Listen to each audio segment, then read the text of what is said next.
something like rehabilitated actor or something like that. What was Oh that? yeah, I'm taking a step away from showbiz. Are you? No. Is that a joke or not? No, I'm dead serious. I don't blame you, man. Yeah, I'm just trying to make some money. You know I what know. Yeah. Okay, guys. Wait, can I turn my light? Can I turn my lights on? You can, I think so. We are now officially live, everybody. Oh, all right. Welcome to Scripts Gone Wild and our special Valentine's Week read of the most romantic movie ever made about getting divorced, Marriage Story. It seemed like the most appropriate read given the last year that we've just had when we're talking about celebrating love. And so before I get started, I've got a couple questions for a couple readers here. I'm curious, Barbara, the first question is for you. What is the most romantic thing anyone's ever done for you on Valentine's Day? Oh, well, I actually have a good one from my husband. That's why I married him. He won something in an auction, and it was a plane ride from Los Angeles to Santa Barbara and then dinner at some restaurant there. And he took me there. This is when we were dating. So that was pretty cool. Yeah. Yes, that's romantic. Yes. The second question is for you, Bryan Cogman. When you were producing Game of Thrones, did you ever think of having a special Valentine's Day episode in the vein of like Full House? If I had my druthers, but I didn't. Those kind of decisions were above my pay grade, unfortunately. You didn't get that. You weren't someone who were like, I just want to write a whole episode about one of these characters getting a Valentine's that was not for them, and it was a mistake, and there's this whole turmoil. Yeah, and a Raven. Urkel comes into it, and it's a very special crossover. I would have given Disneyland House episode. Stephanie's glasses. There it is. I'd have given anything to see the Night King like run through Urkel with a sword. Hey, that feels problematic at best. Might have been more satisfying than. And then the Night King says, "Did I do that?" That's right. He didn't speak English, first of all. So yes, welcome everybody to Marriage Story. Like always, we are raising money for an amazing organization called Arts in the Armed Forces. This was co-founded by Adam Driver in 2006, and it brings arts programming to active duty service members, veterans, military support staff of the U.S., and their families around the world, free of charge. They do some really awesome stuff. And so throughout this read, you can donate money to them. You can go to our website, scriptsgonewild.com, click on the donate tab. It will take you directly to their portal where you can donate to them. I'll also be posting the link throughout the read on YouTube. And there's extra reason for you to donate tonight. We have a really special prize pack that we're giving away. It's a 10-film Adam Driver Blu-ray set that includes all 3 Star Wars sequels, Criterion editions of Inside Llewyn Davis and Marriage Story, and you get other films like Patterson and The Dead Don't Die, and it's 10 films. And the way that you can win this is for every $10 that you donate to either Arts in the Armed Forces or us, each $10 gets your name entered into the drawing one time. So if you donate $10, it gets entered once. If you donate $50, it gets entered 5 times. And if you donate to both organizations, Arts in the Armed Forces and Scripts Gone Wild, you get an extra name in the drawing as well. So as more you donate, the more chances you have to win. This will be good through noon on Friday. We'll draw the winner then. So now, tomorrow, whenever you make a donation, just screenshot it. Send it to us, scriptsgonewild@gmail.com, or send it to us on socials at scriptsgonewild. We'll get it. We'll put your name in the drawing, and maybe you can win 10 films with Adam Driver's, angsty monster face. So we hope you do that. Support a great cause in Arts in the Armed Forces. Now I'm going to introduce our readers. We've got Clarke Wolfe. Hello. Woo! We got Chase Williamson. Ah! We've got Barbara Crampton. Woo! Bryan Cogman. Yeah! Betsy Sodaro. Yeah! Dave Schilling. Woo! Jeff Daniel Phillips. Yeah! Natalie Nicole Dressel. Yeah! Edward Hong. Woo! Aaron LaPlante. Boo. Shut up, Clay! Daniel Montgomery. Yeah! Kimiko Rojas. Clay Keller, Ryan Marker, and Sasha Kerbel. For those of you at home who don't know how Scripts Gone Wild works, it is a drinking game. If any of our readers flubs a line, misses a cue, does anything that we can construe as a mistake, they have to take a drink. We also have our audience choose what we call social words. These are words that anytime they're read aloud in the script by the readers, it only counts if the readers say them, not if I say them in the stage direction. But anytime they're spoken in the script, everybody takes a drink. And those words for tonight are appropriately love and divorce. Of course. Billy Ray, can I ask a question? Certainly. Is there anyone on the panel of readers here that is divorced besides me? Because this is a movie that really made me feel things, real things. I was divorced, but then I got married to somebody else. So I've been Fantastic. divorced once. Yeah. So you understand. Okay. There we Yeah. go. You and me. We really are going to really get into this and, get method about this. Yeah. If I cry, that's why. Yeah. And so also we have something called a finish your drink line. This is a line that whenever it's spoken in the script, everybody finishes whatever drink is in their hands, whether it's a fresh pour or a couple of sips. And that line tonight is every day I wake up and hope you're dead. Oh. Seems appropriate. Seems The like neighbors are gonna like that. Yeah, okay. Oh, okay. I remember that line. That was Yeah. I think that's probably only said once. It is. It is. That's all it needs to be said. Just Oh my God, once is Just the enough one for that time. one. That's it. Oh, That's all it takes. We also have a relatively new rule, which we started a couple reads ago. We only do it for certain reads, but we figured, what the hell? Let's do it for this one. Anytime a character takes a drink in the script, we take a drink. Oh, man. So Okay. it says, if it says in the stage direction, Charlie takes a sip of wine, well, everybody takes a sip. And and it has to be wine. So if you don't have wine, you're gonna have to run to the 7-Eleven. So can we hit pause on this? Because I didn't get the wine. No, that's okay. It's okay. Okay, we got it. All right. Whatever you have on hand is Next time. perfectly fine. I will be reading the stage directions as expeditiously and Micro Machine Man-like as possible. Do any of our readers have any questions before we dive into this monster of a script?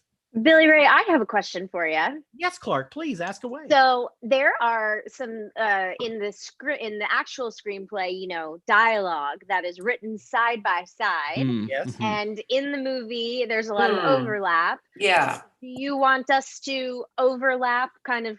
Sure, the give way- it a shot. Let's make it as chaotic as possible. Okay. Noah Baumbach would roll over in his grave if we didn't. Yeah. Mm. I know, and after he reads this, he very well, or actually watches this read, he may drop dead. He's watching right now, and he's, Don't wanna he's upset Noah screaming at the Baumbach. computer Hi, right no- now. Hi, Noah.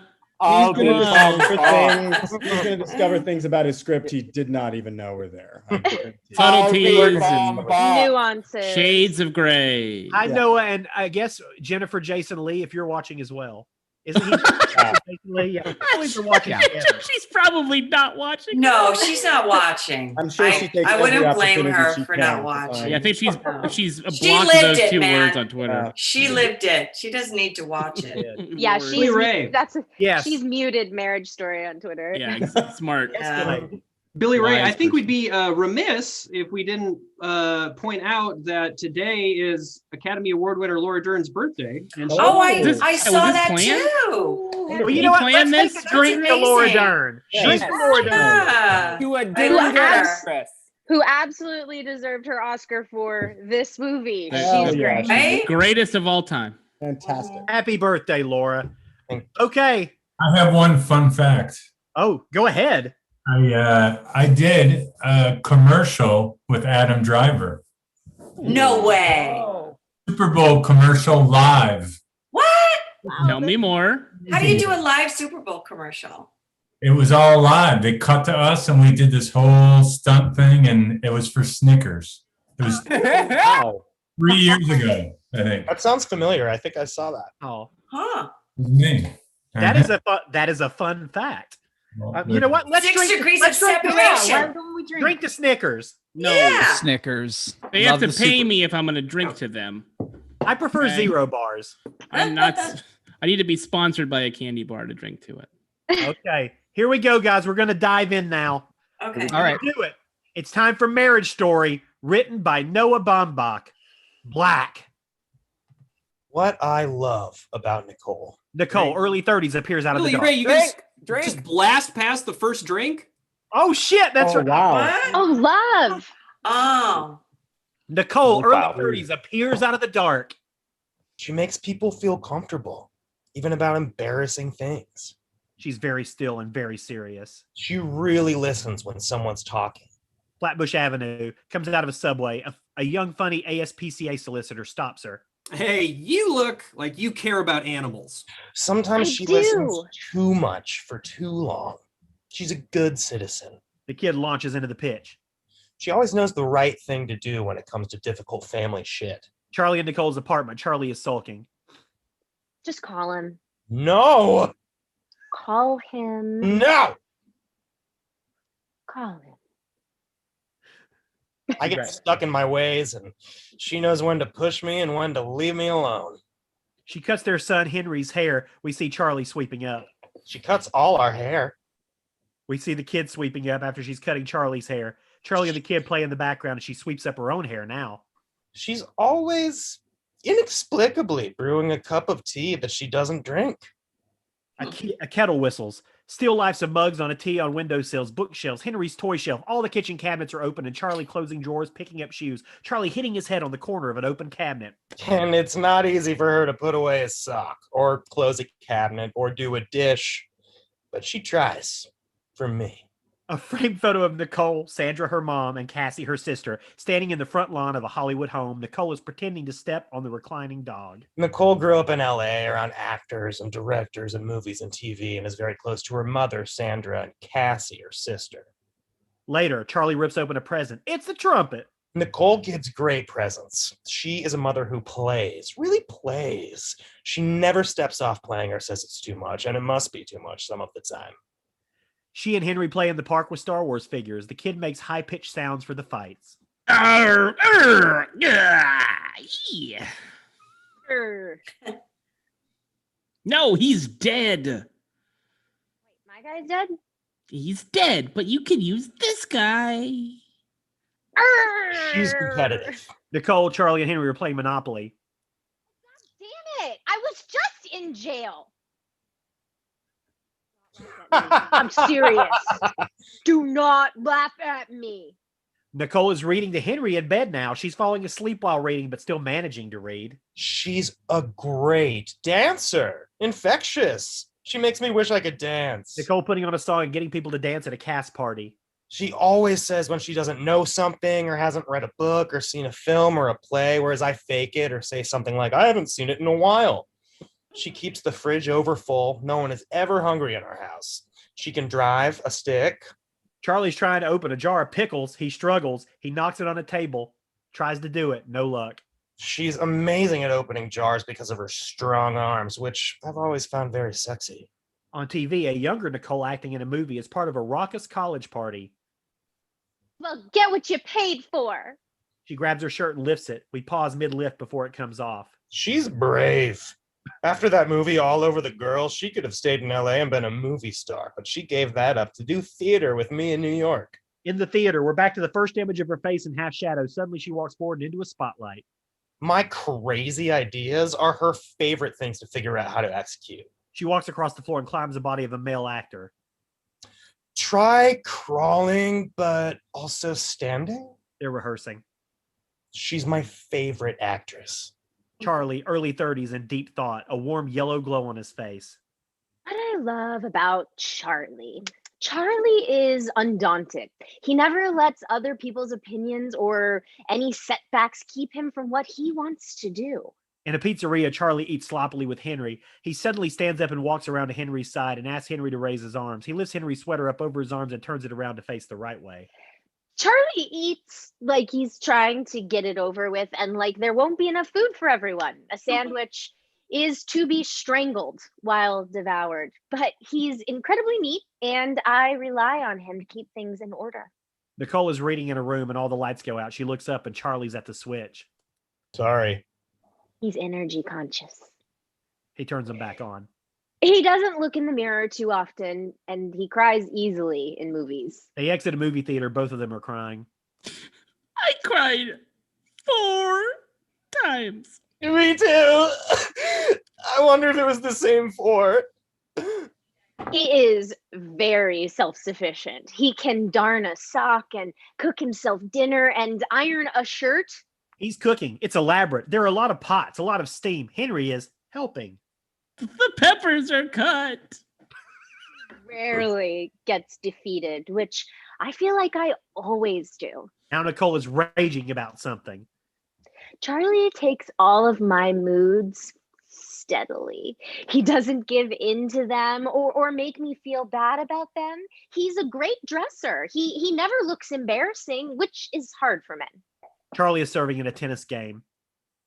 He's very competitive. He double faults. God damn it, Charlie. Get it together. Henry walks into their bedroom and taps Charlie on the shoulder until he wakes up. I had a bad dream.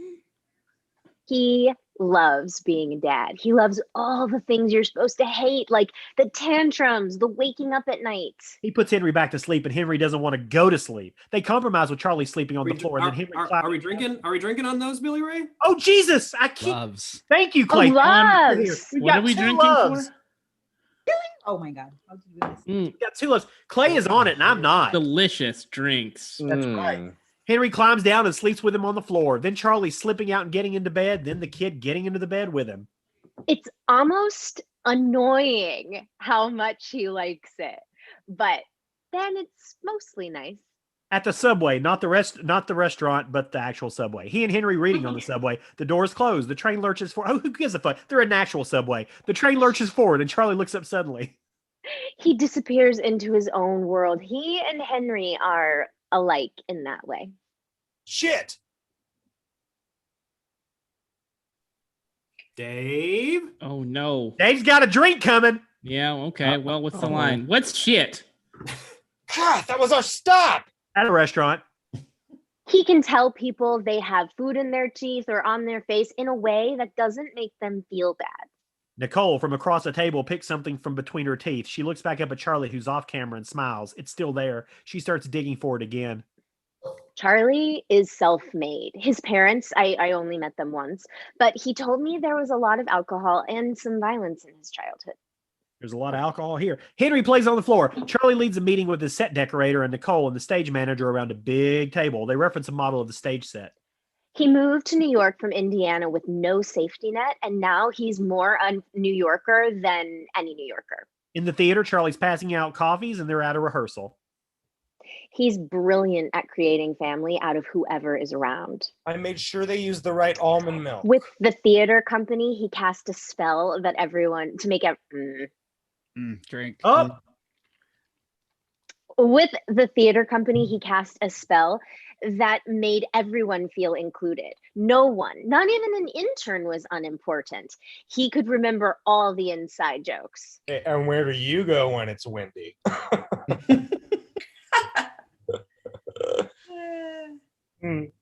young intern. Hmm? All in time. Oh, yeah, that was funny. Yeah. Thank you. In the theater, back on Charlie, he sits in the back of an empty theater taking notes. Let's stop there. Nicole, and almost atop the actor's head, turns to him with a look that asks, "Was that okay?" Charlie nods. Sheet of paper we see written, but not heard. Who wants to start? Nicole, no makeup, in a baggy sweatshirt and jeans, sits in a chair, not saying a word, staring at a piece of paper. I'm not going to read this out loud. Why is that? I don't like what I wrote. We see now that she and Charlie are sitting in 2 adjacent chairs in an office on the Upper West Side, a male mediator, 50s, in a sweater vest wearing too many rings, tightly cross-legged, facing them. As we mediate your separation and eventual divorce, things can become quite contentious. Yep. So I like to begin with a note of positivity for the people I work with to remember why they got married in the first place. And so that as you come apart, you're reminded that this is a person you had great feeling for and maybe still do in many ways. I'll read mine. I like what I wrote. For it to really work, you both have to read. I'm not going to.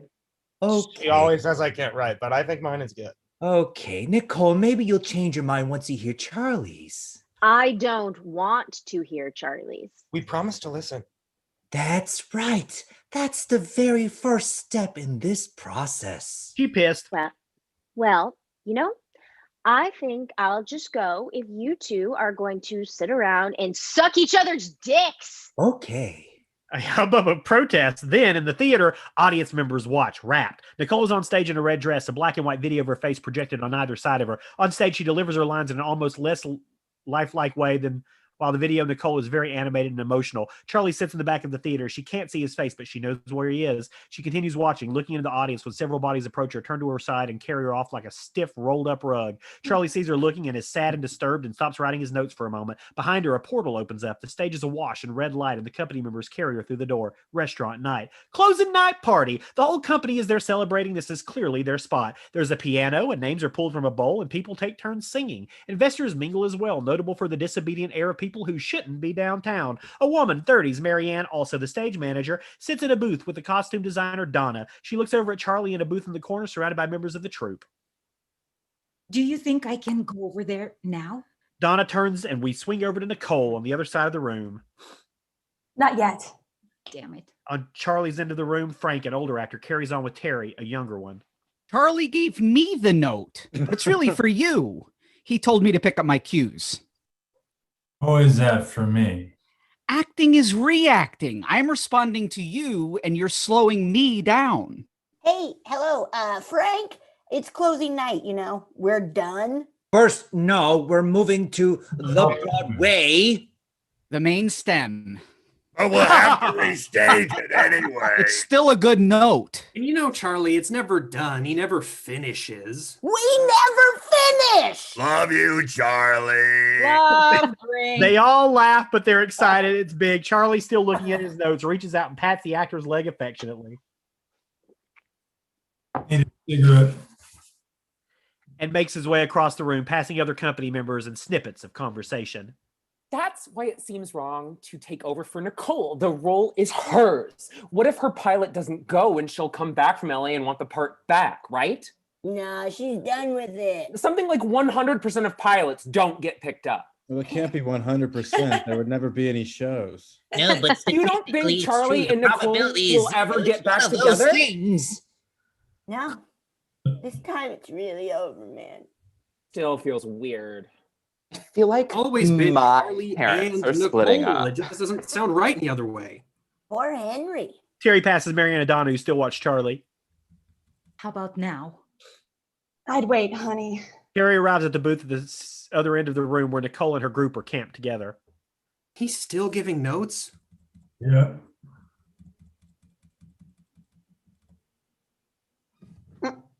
And the set designer says, You're lucky, Nick. I wish I was going to LA.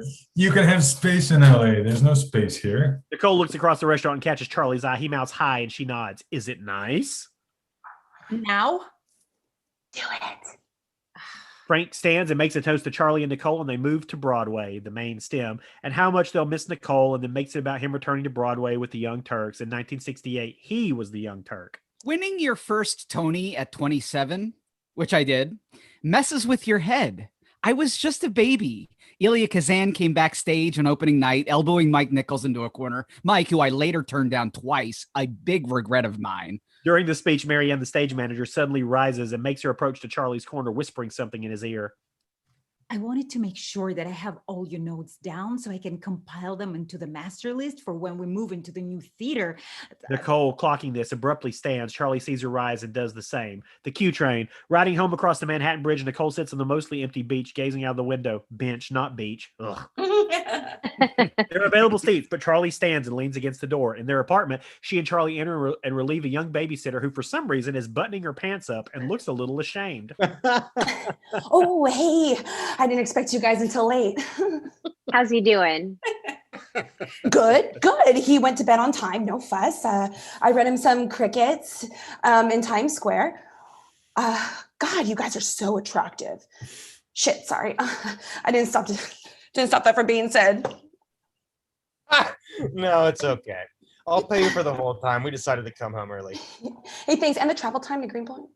She stumbles on something. It's his little suitcase open on the floor, toys crammed into it. He's sleeping soundly, all twisted up in his superhero sheets. He uses a well-worn white bear as a pillow, and she fixes his sheets. The babysitter is gone, and Charlie is sitting on the couch as his Jesus. Is sitting up the couch as his bed. He surveys the room while he reflexively fiddles with a small X-Acto knife on his keychain. Books, a chair, table, lamp, a TV which turns on, painting, photos, objects from their life together. A book on a table. Nicole retrieves the book and heads back to the bedroom, and Charlie's voice stops her. It's not always going to be like this. It's going to get better. If you don't like that mediator, we'll find another one. Yeah. We might not need a mediator. We'll just split everything anyway. I don't care. Me neither. You can have most of it. We'll get apartments near each other, make it easier Right. for Henry, and then we'll figure it out. We want the same things. In the meantime, the pilot will be fun for you. You don't think it's bad, do you? I don't ever watch TV, so, I can't tell. Uh-huh. I told Henry I'd come out to LA in 2 weeks to see him. Charlie looks down at his notebook, looks back up at Nicole. Yes. Nothing. I can tell you want to give me a note. No, I don't. Yeah, okay. I mean, yes, I do, but I guess it doesn't matter now. You won't be with the show anymore. It's stupid. You're not going to be able to go to sleep until you tell me. Maybe not. Okay, then. Well, yes, okay, but just because saying it out loud might help me remember it for later. Sure. So, there were two things. I thought your posture at the top of scene 7 was still too dignified. And then at the end, I could tell that you were pushing for the emotion. You know I can't cry on stage, and I know you don't like it when I fake it. But I thought maybe it would come tonight, but it didn't. He flips through the notebook. That's all I had. Thanks for indulging me. Good night, Charlie. She starts crying as soon as she turns away from him. We move with her as she cries through the apartment to her bedroom. She trips briefly on one of the suitcases, also lying on the floor, open and half packed, and she removes her shoes but not her clothes and gets into bed, crying. A curtain flies open, revealing a rich blue sky and swaying palm trees. The light is painfully bright. We hear a female voice lightly singing. This is the day. This is the day. Nicole's childhood bedroom. Nicole opens her eyes and is crusted with mascara and tears. Her mother, Sandra, violently opens the curtains, loudly closes drawers and doors. That the Lord has made, that the Lord has made. Nicole rolls over. Henry, yawning, lies next to her in the bed.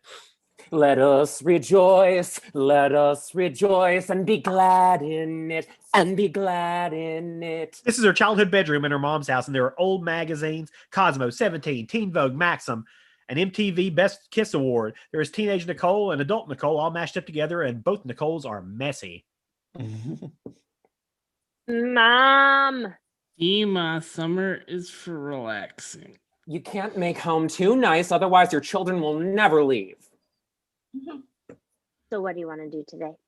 Hang out and relax with you. Me too. No relaxing. Nicole has a hair and makeup test, and Henry, we got you into fairy camp with the cousins. I hate fairy camp. Cassie says everyone likes fairy camp, and I think this is true. Aunt Henry, go to your mom and go get your mom's go make your mom some coffee like I taught you. Mom, wait till you taste my coffee. Henry walks off. Sandra fluffs the pillows. Do you always sleep together, even in New York? Oh, it's just for now while we go through this transition. Shit, don't tell Charlie when he gets here. He hates co-sleeping. She climbs out of bed. Her pillow is stained with eye makeup. Well, I have to say, I agree with Charlie. Surprise, surprise. It's as if you've exploded into this room. Oh, Jesus, it's early. I can do this part alone. That's fine. I won't look. Sandra leans against the sink. As long as you're in my house, wake up is at 6:30 a.m. And until you know what you want to do, we're going to do what I like to do. I can't just go from what Charlie wanted to do to what you want to do. She finishes. Even though I'm 64 and have a dead gay husband, I manage to get up every day and live my life and feel pretty good about myself. So maybe your mom knows a thing or two. Nicole heads out of the room and down the staircase. Sandra follows. You know what I would do? About what? When Charlie gets here, I would whisk him off to Palm Springs. That's what your father and I did whenever we hit a speed bump. Didn't you walk in on Dad blowing And the I quarter in Palm always Springs? regretted getting so upset about it. Charlie and I are getting a divorce, Mom. Drink. There's nothing for us in Palm Springs. You need to wash your face before you go to sleep. They both enter the kitchen. Henry's made a giant mess. Daddy gets here, maybe we can go on the Jaws ride. Yeah. Or I can go once with you and once with Daddy because I wouldn't mind going twice anyway. No, we'll all go together. Did you know Universal Studios is where I did my first screen test? And on the plane, I reread the pilot as if I were Charlie reading it, and I just started to think it's just bad. My agent says it's one to watch. This coffee is good, kid. Thank you. Mr. Coffee, Billy Ray, you missed it. What? Coffee? Oh, that's right. Mr. We're Coffee. drinking the No, coffee. I thought we were only drinking when they sip alcoholic beverages. No, it's whatever they any sip. beverages. That is Any Job, twisted. Clay. Clay's That's on it. That is twisted. beverages. So what if Charlie's on Broadway with the play I Brought Him, which I originated, and I'm just doing bad TV? It doesn't matter. Everyone is only impressed when they see someone on TV. TV studio. She is beautiful. Nicole is standing in front of a camera in a hair and makeup wardrobe test. She's barefoot in a nightgown with some kind of red mask applied to her face. We hear voices murmuring. Nicole holds what looks like a blue foam football and stares combatively at the camera, hands in her frame, adjusting her hair, swapping out the masks. Where's she been for the past 10 years? Doing weird theater in New York. She looks great. Can I say something? No one answers. Downtown shit. I saw one. It rained on stage. It was good. Edgy, directed by her husband, supposedly very controlling. We're lucky to have her. I'm surprised she said yes. We can thank her. Divorce! Right? No, sure. Can she move her hand? It's gonna be hard to rotor the hair in on the baby around her fingers. Can you move your hand further down the baby? Wait, what do you mean? Like here? Off his head entirely.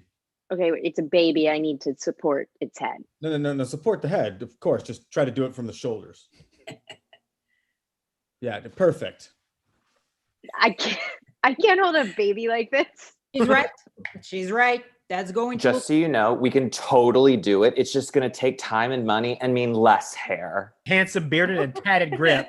Pablo enters, framed with a white bounce board, holding it up to her. So we can see your pretty face and not ours. Ha! You should have seen me before the plants invaded. I say that with respect. I was raised by two madres. Can you lower the board, please, Pablo? The grip lowers the bounce board, then raises it directly in front of Nicole's face, then lowers it, being cute. Here. How about here? Nicole smiles, a hand removes her mask and applies another. How about now? Why is there always a flirty grip? Pablo finally places the board in the proper position. That better, boss? I can do anything you want, but we'll need to have her 2 hours before call every day we work with the plants. Someone walks through the shot carrying an enormous plant arm. Can I say something? Hold on. What, honey? She has to know how to hold a baby. Later, after she kills Donnie, she becomes a sort of earth mother for the plant community. And that won't make sense if we think she's a bad mother to her own kid. She kills Donnie? That's a secret. We didn't give the crew those pages. You don't want her to appear unsympathetic this early in the show, do you? Does Donnie know? She's right. Also, why does she kill Donnie? Later, Nicole marches across the soundstage, still in the nightgown, now wearing Uggs, followed by the male and female producers. Oh, he gave them names, Dennis and Carol, both 50s. He wears all denim. She's in fitted jeans and a white blazer. There's a cadre of hair and makeup and wardrobe people. Must be nice to get out of New York. Our daughter Mia is at NYU living in a shoebox. Well, I'm from out here. She says it went up to 104 the other day. Oh, we're just so excited to have you. I'm excited to be here. We're going for an early aughts aesthetic, so having your presence nails that. What signifies early aughts? They go outside, the bright LA light hitting their eyes. Everyone puts on sunglasses. The girl was on TV. All over. Or streaming or something, and you are fucking hot in that movie. Carol. Fuck it. I speak my mind. We're not allowing our son to see it. Because you show your tits. Carol. Yeah. This is Carter Mitchum. He's a futurist at UCLA who's consulting on all the environmental stuff for the show. Carter has been politely following behind. He shakes her hand. You know, it's so accurate. Nice to meet you. So, is it? What? Accurate. Oh, so far, none of it. Handed another nightgown by the wardrobe assistant for when you're on the mothership. This pilot will go. Get ready to move back to LA. And listen, everything you were saying back there was absolutely right. Except no one knows we're killing Donnie, including Donnie. If she's a bad mom, we'll lose the audience. Oh, good. You know, I just thought. Let us know if you'd like to be part of our writer's room. I bet it'd be really helpful. Or I could direct. Sorry, maybe that sounds crazy. No, yeah. Do you have a reel? Well, no, because I've never done it. I mean, I watched my husband do it for years. Almost ex-husband. What's the opposite of fiance? We'll talk to your agents about that. At our theater, I would always want to direct, and Charlie would say something like, the next one. But he was always the director, and there never was a next one. But I don't know. Maybe there would have been if we stayed married. You know, I don't know. Nicole turns away embarrassed, and the female producer has been watching her while the male producer is just texting like a motherfucker. Nicole's trailer. She enters the cramped space and realizes the female producer is right behind her, and Nicole tries to busy herself. I'm going to give you a number. Oh, okay. Is it a therapist? I have a therapist. Well, she's my mom's therapist. We share her. She's a lawyer. She represented me when I left Dennis. Oh, you and Dennis are divorced? Since 2013. And let's drink, Nicole. Oh, divorced. Amen. And you still work together? That's nice. Oh, no. He's a fucking cocksucker. Nora got me half of this project in the settlement. We talked about doing it without lawyers. Oh, you think that, but you want, you know. My sister made me meet a bunch of them already, and I just hated them. Call Nora. She saved my life. I'm sorry I look so schleppy. Nora's office. She's amazing and elegant. Today she's in designer jeans, a YSL blazer, red pumps, and full makeup. There she is. I had an event at my son's school. Let me get this out of the way. I think you're a wonderful actress. Thank you. I loved All Over the Girl, but the theater stuff too. Oh, you've seen the theater stuff? Yeah, I saw Electra. I was in New York last year for my book, which reminded me to give you a copy, and my publisher took me. Oh, great. Thank you. Fantastic. You're awesome. Charlie directed it. I know. He's very talented. He is. They're moving it to Broadway without me, of course. He was lucky to have you. And that's while I'm making a show about a plant invasion. So, how are you doing? She starts crying. Oh, honey. Nora kicks off her shoes and tucks them under her feet. She rises, grabs a box of tissues, and curls up next to Nicole on the couch. You take some breaths, and while you do, I'm going to tell you about myself. She texts something to someone and then very deliberately puts her phone down on the table. If you should choose to hire me, I will work tirelessly for you, and I'm always available by phone or text, except when I'm with my kids. I insist on doing drop-off and pickup every day at school. Oh, I understand. An assistant enters with a tray that is green tea and cookies. I've been through this myself, so I know how it feels. You do? Yes. I have a kid from my ex who was a narcissistic artist and verbally abusive. I'm now with a great boyfriend who lives in Malibu. Oh, good. But Charlie's not terrible. Oh, no, of course not. But they ravish you with attention in the beginning. And then once we have babies, we become the mom, and then they get sick of us. Where do you want to live now, doll? Well, I'm here now, obviously, and I don't know if the show will be picked up, but it feels like home. It is home. It's the only home I've known without Charlie. You want to stay here? Nicole likes hearing this affirmation, but then hesitates. Charlie won't want to do that. He hates LA. We're interested in what you want to do. Sounds to me like you did your time in New York. He can do some time here, no? He always said we would, but we never did. How old is your son? Henry is 8. He likes LA, but I don't know if it's fair to him. It sounds like a wonderful childhood to me. The first half New York and the second half LA. The second half. I want you to listen to me. What you're doing is an act of hope. Do you understand that? Yes. You're saying I want something better for myself.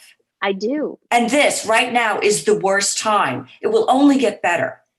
Wasn't it Tom Petty who said, the waiting is the hardest part? I don't know. I represented his wife in their divorce. I got her half of that song. Drink.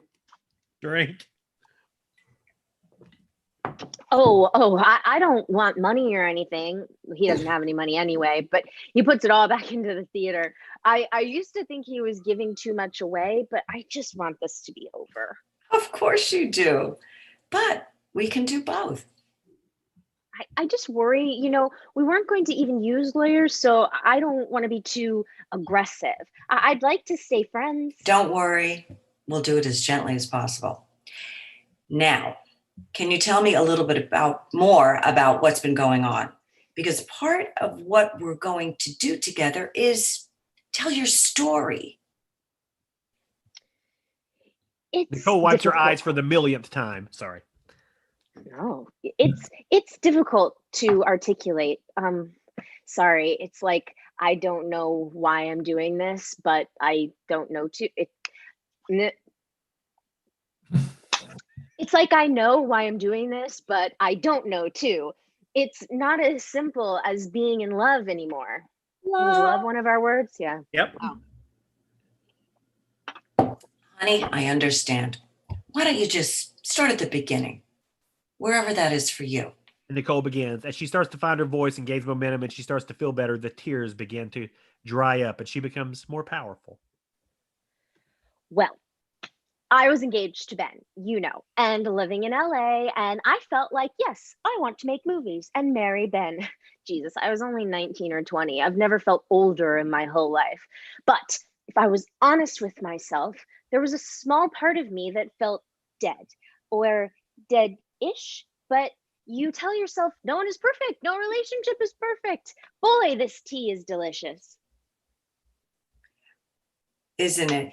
It's the Manuka honey. Manuka honey? Is that what it's called? Manuka honey? Is that Hawaiian That's what honey? we're going to go with. Sure. It's that Hawaiian honey. Anyway, you were asking about Charlie. So yes, I was happy with Ben, but aware of the deadness. And then I went to New York to meet a director for a space movie, but one where they take space seriously. Sex trafficking in space. It was like political. Or they wanted us to think it was. It was actually just fulfilling the same needs certain fucked up porn does. Okay, so anyway, while I was there, the producer invited me to a play. It was in someone's living room with all the lights on and like nothing I'd ever seen before. A strange, surreal, dystopian story. So well acted. And one of the actors was this big, shaggy bear who played all his lines looking directly at me, which I knew couldn't really be the case, but it felt that way. And of course, later I learned that it was. Wow, these cookies are really good too. I'll give you some to take home. Afterwards, I was introduced to the cast, and this bear turned out to also be the director. He didn't really know who I was, or if he did, or if he figured it out later. And that was it. He started talking to me, and I talked back, of course. And the dead part wasn't dead. It was just in a coma. And it was better than sex, the talking. Although the sex was also like the talking. You know, everything is like everything in a relationship. Do you find that? We spent the whole night and the next day together, and I never left. And to be honest, all the problems were there in the beginning too. I just went along with him in his life because it felt so damn good to feel myself alive. In the beginning, I was the actress, the star. So it felt like something. People came to see me at first. But then the farther away I got from that, and the more the theater company got acclaim, I had less and less weight. I became who? Oh, you remember that actress who was in that thing that one time? And he was the draw. And that would have been fine. But I got smaller. I realized that I didn't ever really come alive for myself. I was just feeding his aliveness. So he was so smart and so creative, and it didn't matter. I would tell him things at home in private, and then they would work their way into public conversation, into his work. And for a while, that felt like enough. I was just so flattered that someone like him would find an idea of mine worth using, or a comment of mine worth repeating. And then I got pregnant. And I thought, having a baby will be ours. I mean, it'll be like really ours. And it will be also Really great. That is a lot of words. Okay. And I thought having a baby will be ours, really ours. And it will also be mine. And he was so excited, and it was nice for a while, but kids belong to themselves. Like the instant they leave your body, it's just a process of going away from you. And I didn't belong to myself. It was stupid stuff and big stuff. All the furniture in our house was his taste. I wasn't even sure what my taste was anymore because I'd never been asked to use it. I didn't even pick our apartment. I just moved into his. And I made noises about wanting to come back to LA, but it came to nothing. We came here on holidays because he liked my family or whatever I suggested we do a year, or but whenever I suggested we do a year or something, he'd put me off. It would be so weird. Okay. I know where we are. It would be so weird if he had turned to me and said, "And what do you want to do today?" I watched that super long documentary about George Harrison, and I thought, just own it. Own it. Like George Harrison's wife. Being a wife and a mother is enough. And then I realized I couldn't remember her name. So this pilot came along, and it was shot in LA, and it paid so much. And it was like there was a little lifeline thrown to me. Here's a bit of the earth that's yours. And I was embarrassed about it in front of him, but also it felt like who I am, and this is what I'm worth, and it's stupid, but at least it's mine. And if he had taken me into a big hug and said, "Baby, I am so excited for your adventure, and of course I want you to have your own piece of the earth," then we might not be getting divorced. Drink. Oh, but he just made fun of it. And he was jealous. Like he is. But then he realized about the money. And he told me I could funnel it back into the theater company. And that's when I realized that he didn't truly see me. He didn't see me as something separate from him. And I asked him to say my phone number, and he didn't know it. So I left.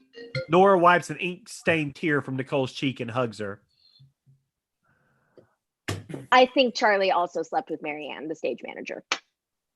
That fucking asshole. Let's give a round of applause to Clarke and that monster of a monologue. Oh boy. Oh boy. I'll drink to that. Jesus, what a monologue. Very generous. Sandra's house. Cassie's husband, Sam and their kids, Jules and Molly, play Monopoly with Henry in the den. Henry has trouble reading the chance card, and Sam helps him with it.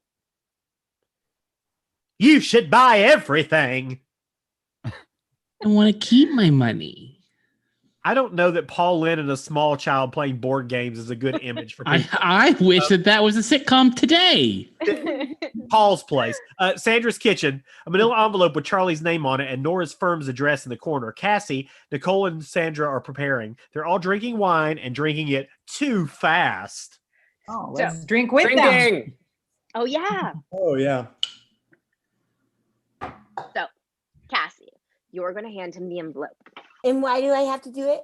Because Nicole is very good at getting people to do things for her. That's not what this is. I Mom. wiped her butt until she was 9 years old. She's very seductive that way. No, Mom. Legally, I can't be the one who serves him. But still, this is true what I'm saying. Do I have to actually hand him the envelope or what? Yes, but I'm going to tell him in advance that they're divorce papers. Divorce.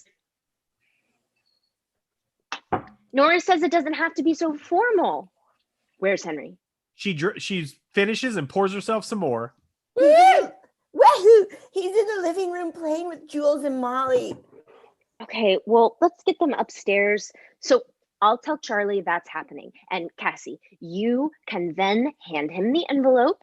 Okay, I just get nervous. Can you unserve? What do you mean? Like, take it back? Yeah. I think so.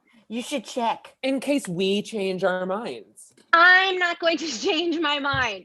Yeah, I know. Or we all just feel too bad for I him. do something wrong? Now you both are making me feel bad about it, okay? I'm sorry. We all are. And we love Charlie. Love it. Well, you have to stop loving him, Mom. Be his friend anymore. Charlie and I have our own relationship independent of your marriage, just like I'm friends with Cassie's ex, Jeff. Are you still seeing Jeff? An occasional lunch. I can't believe you! He still wants his camera back, by the way. I'm keeping it. Nothing can be independent of our marriage right now. I can't believe I have to explain this to you. Just be on my side, okay? Okay. And stop seeing Jeff!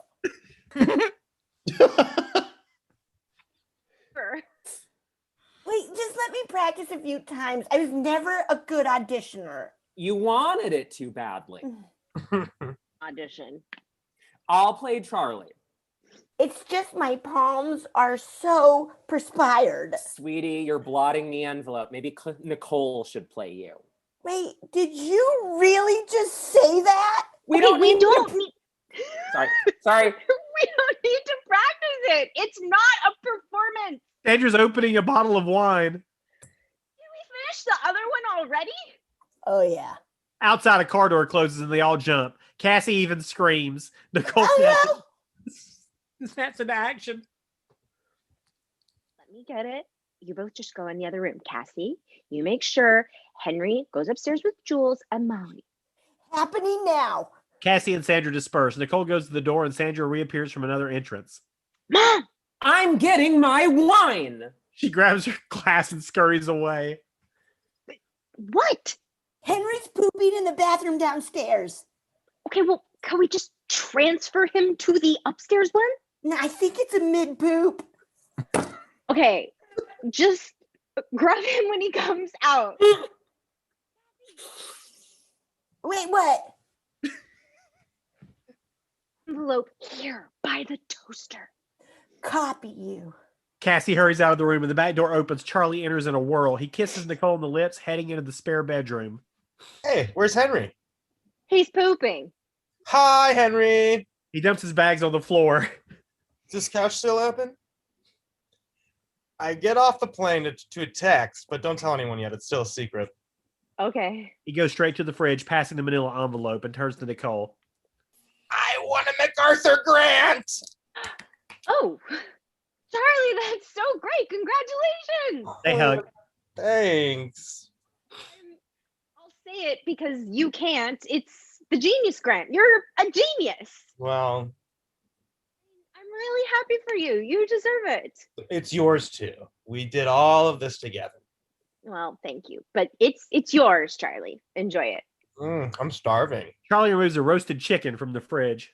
It's good, Nani, and they parse it out over 5 years, but it means I can keep everyone in the theater company employed, pay my credit card debt, and It's so great. of course I went instantly to it's all downhill from here. Now my first Broadway play has to fail. No. We just started rehearsals again. I don't know. You always don't know at this point, and then it gets there. Do I? Because I don't remember. I know, but it's true. It'll be great. Okay, I hope you're right. Everyone says hi. Tell them hi. I miss everyone. Well, you'll see him when you come back. A MacArthur Broadway. It's so exciting. Congratulations, Charlie. Fixes the chicken with his hands, licking his fingers. Which bathroom? What? Is he pooping? Oh, downstairs. He starts off. Your mom home? Yeah, she's upstairs. Hey, how's it going? Nothing yet. Me. I know. I just got here. Hi. I brought you something. Yay! Mom is giving me a present too. Why? For pooping. Oh. I love you. Drink. I love you too, Dad. Drink. Drink. I don't think we should reward him for pooping anymore. I know, but he holds it in its and own it's getting reward. on a week. Hey there, Charlie Bird. Gima! Sandra kisses him on the lips. He lifts her up. Don't! I'm so heavy. You are light as a feather. Oh God, I'm so You huge. didn't respond to my last email. Your emails are so articulate. I get intimidated. Mom, can you help with the Now I'm gonna lift you. She wraps her arms around him and he lifts. Mom? What? Okay. Well, okay. I'm gonna go write you back now. Jazzy, I like your haircut. Hey, Charlie. Mhm. Oh, thank you. This? Mom. Henry's calling you, Nicole. I hear him. What's going on, Henry? Mom, can you come, Mom? He wants you.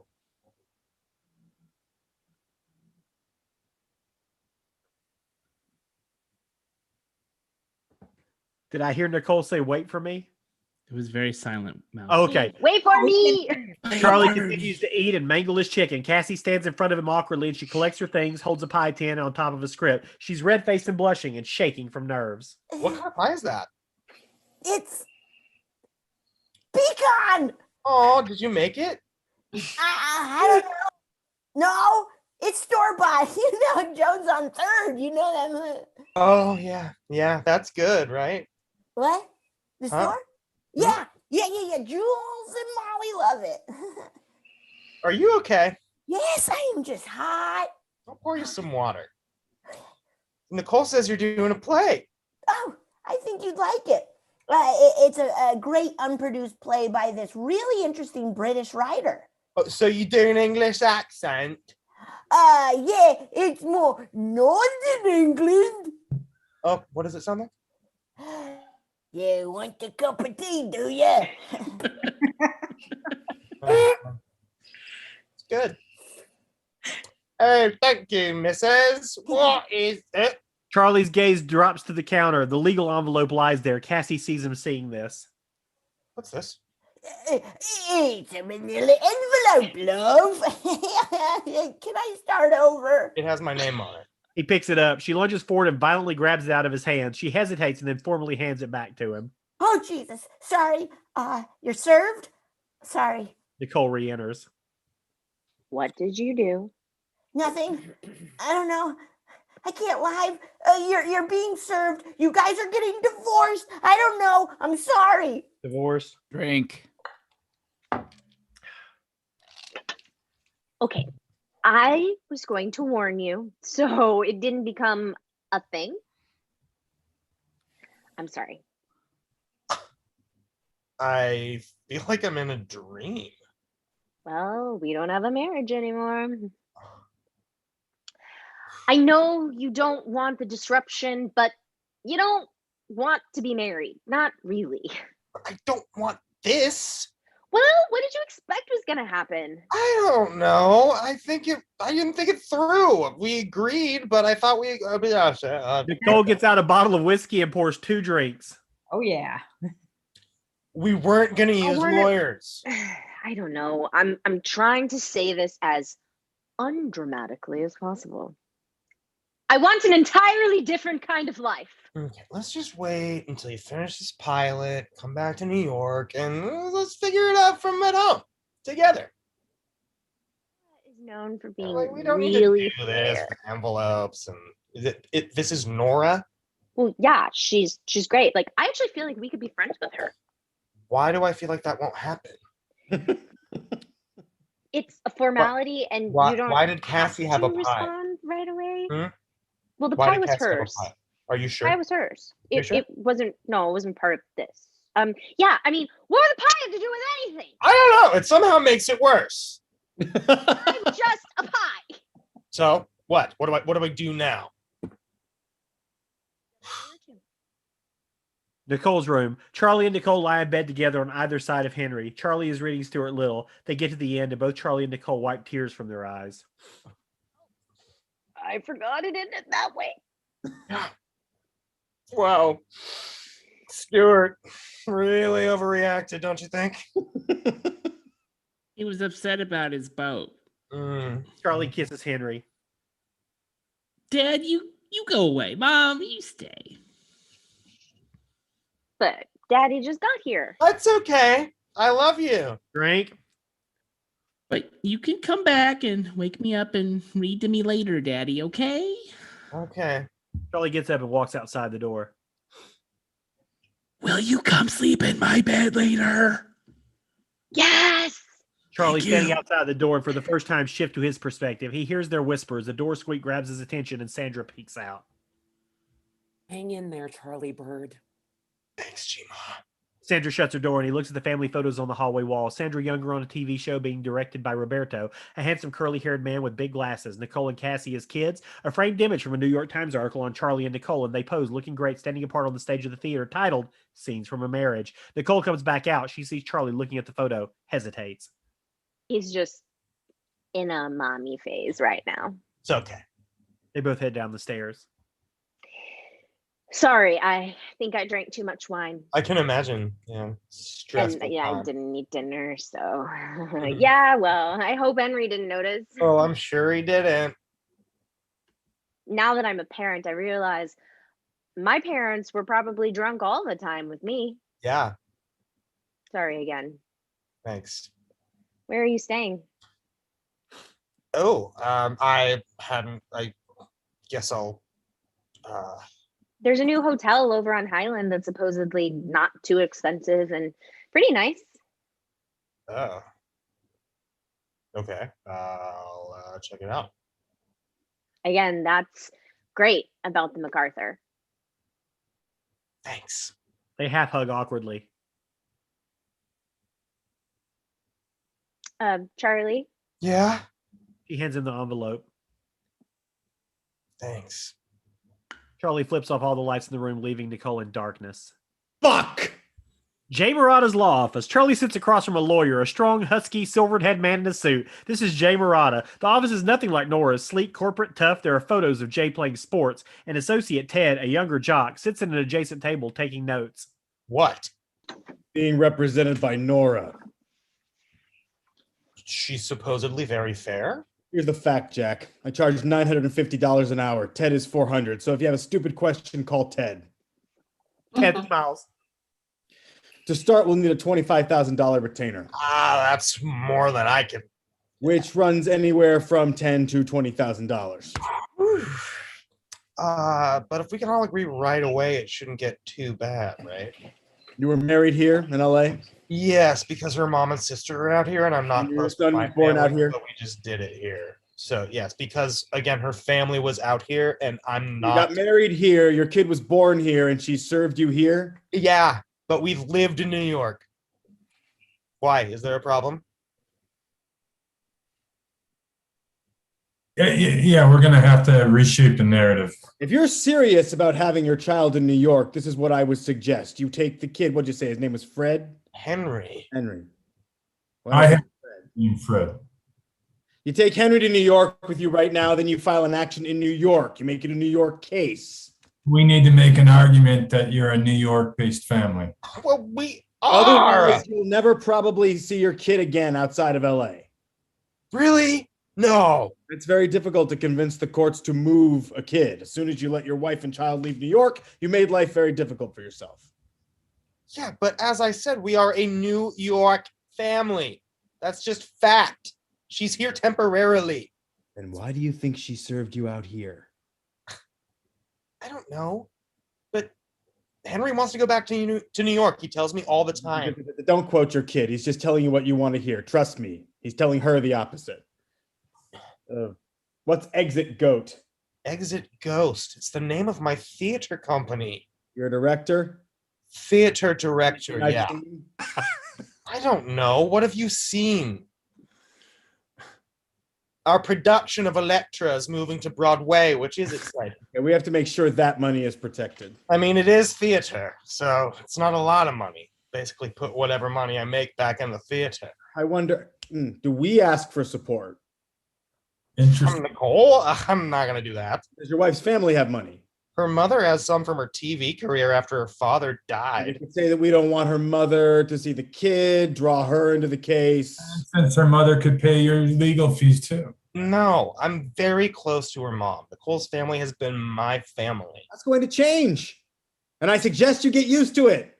We should hire a private investigator. Really? I We mean, need to look for ways we can show Really? she's a bad mother. Your wife do drugs?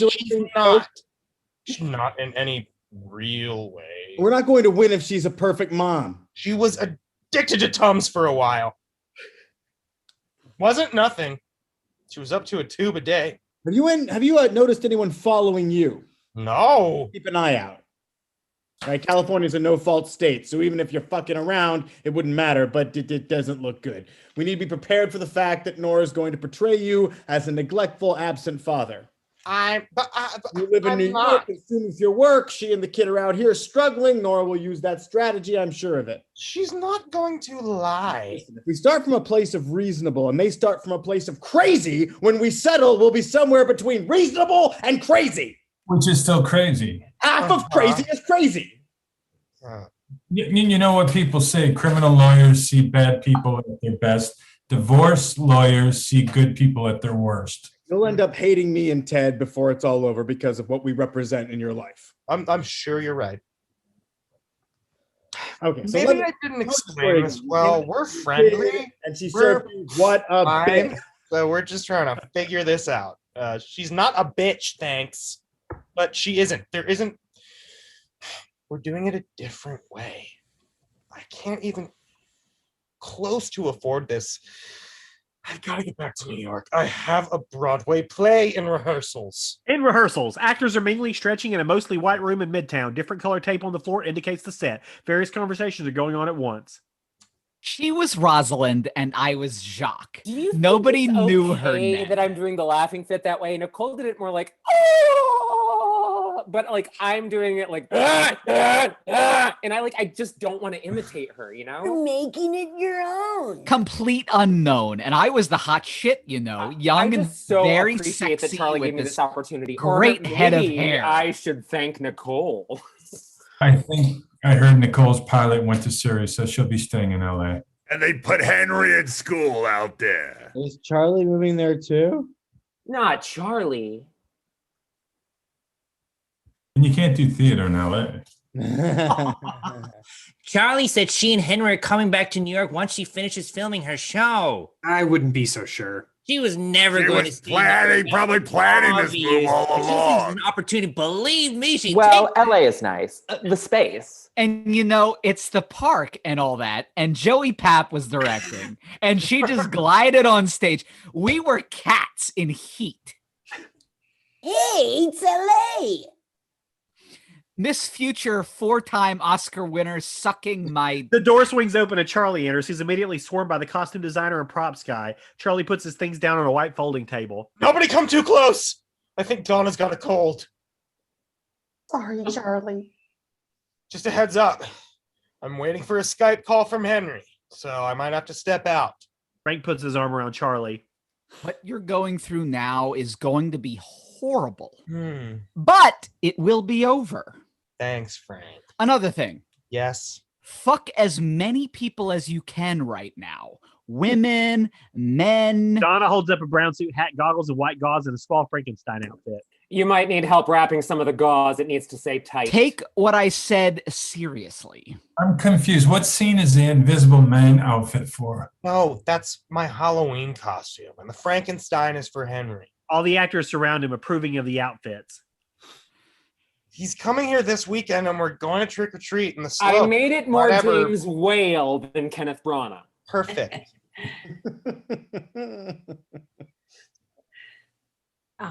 Can I talk to you? Over here. Charlie and Marianne duck into the hallway, and the crew clocks this and makes knowing eye contact. Marianne holds him a stack of papers and an old scuffed up book. I typed up the notes from the last 2 rehearsals, and here's the from the original layout of the Broadway theater. The library. Duh. Can I come over tonight? Marianne, it's too hard now. I just can't be with anyone right now. We did it when you were married, when we shouldn't have done it. Now that you're not married, shouldn't we be doing it? I'm not married yet. You're torturing yourself. Ring, ring, ring, ring.